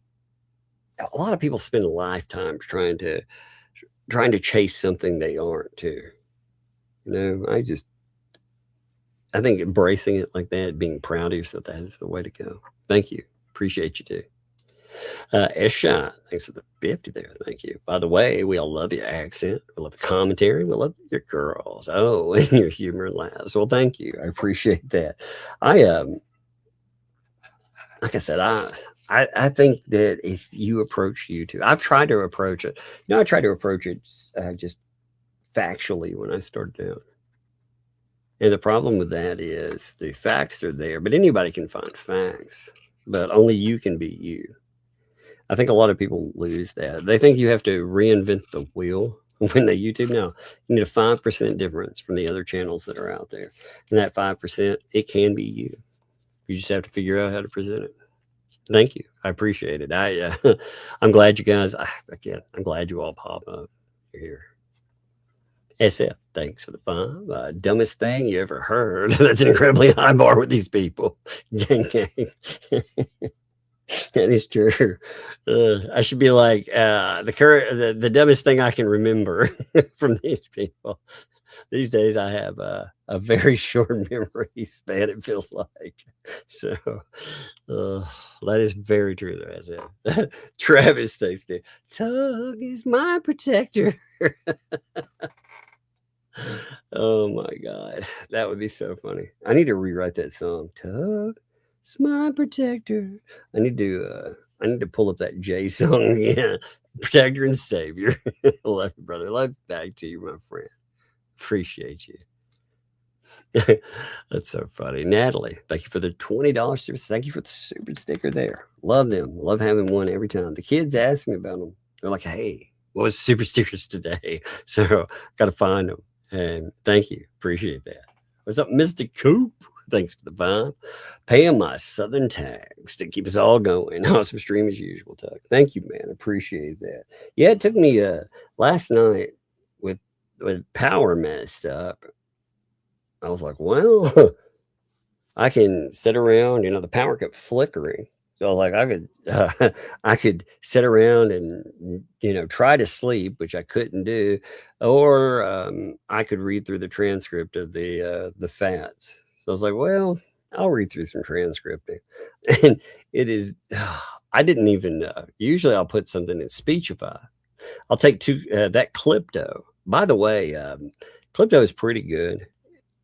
I've offered to post transcripts for people, though, if people need transcripts, but you got to remember sometimes it gets things wrong. It also does not, it doesn't distinguish or differentiate between speakers. It has a setting that'll do that, but I just don't want to have to sit down and feed it all this information about these people, go through and fact, correct it. Ugh, sounds like a lot of work, but yeah, thank you. Appreciate you, man. Cinebats, thanks for the 6 there. Thanks again for streaming early on Sundays. Only stream I can catch live. Always looking forward to it. Much love from friends. Hey, I would stream earlier on other days if it didn't conflict so much with scheduling and the kids. Monday through Thursday, we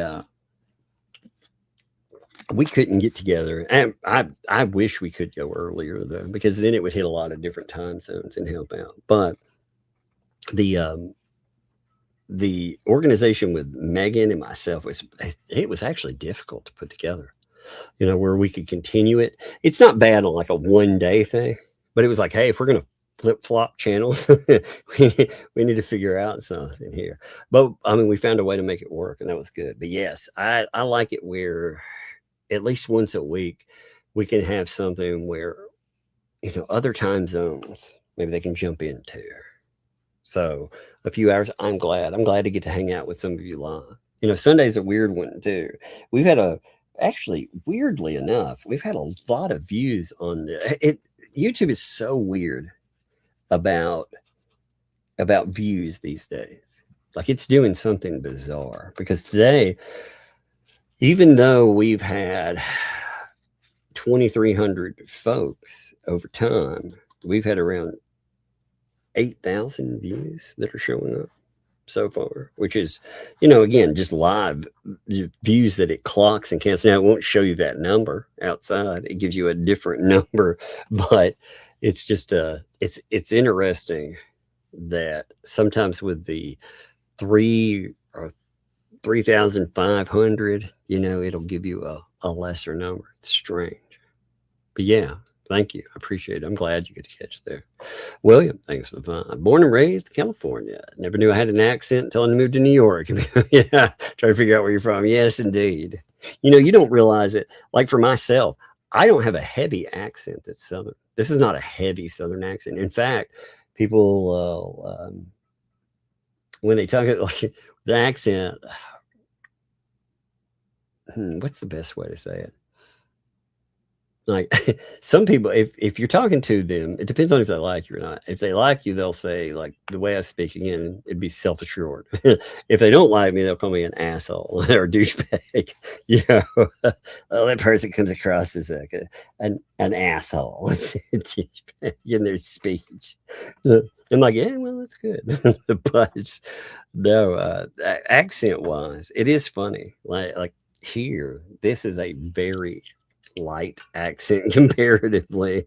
Some people have some very heavy accents, and I never realized how heavy of an accent that is until you're out of your region. The first time I went out of it, I also never realized how much depending, again, in like major cities, you get a difference on it. Some people really hate it. They're like, oh my God, it's one of those country people. And some people love them. They're like, oh man, that's different. So it's fascinating to see how people take to them too. Let me see. Let me check. Look at him 1 second. Oh, Angela Klein. Thank you. Send 25. Appreciate that today. That's awesome of you. There'll be a heating bill coming. I know it's going to be awful. I was thinking about that today. I was like, this is going to suck today. It is. It is going to absolutely suck today. There was one other one too. It came through, and I wanted to shout it out. Give me 1 second here. So, hey, I'm going to say Vineyard. You know who I'm talking about there. I appreciate you. You know what? You have backed the channel and everything I've done for a long time. You've been out there. You don't engage in a lot of hoopla or crazy. You've always supported. And like I said, that means the world. I appreciate that. It's awesome. Hey, what's up, Travis, too? Thanks, 5. People say when I drink, my accent sounds like Boom or the King of the Hill. Oh, yeah, Boomhauer? Yeah. What's funny is I've got an uncle that reminds me a lot of Hank Hill when he talks and stuff, the way that he approaches, especially the old King of the Hill. Not so much, the newer King of the Hill, but the older King of the Hill. It reminded me of an uncle that I have. Now, I love him dearly, by the way, but I mean, it really always came across like, oh man, I know that person. I absolutely know that person. All right. We have about 12 minutes, so I'm going to redirect you. It's about that time. I think we had a pretty good live stream. We'll be on tomorrow.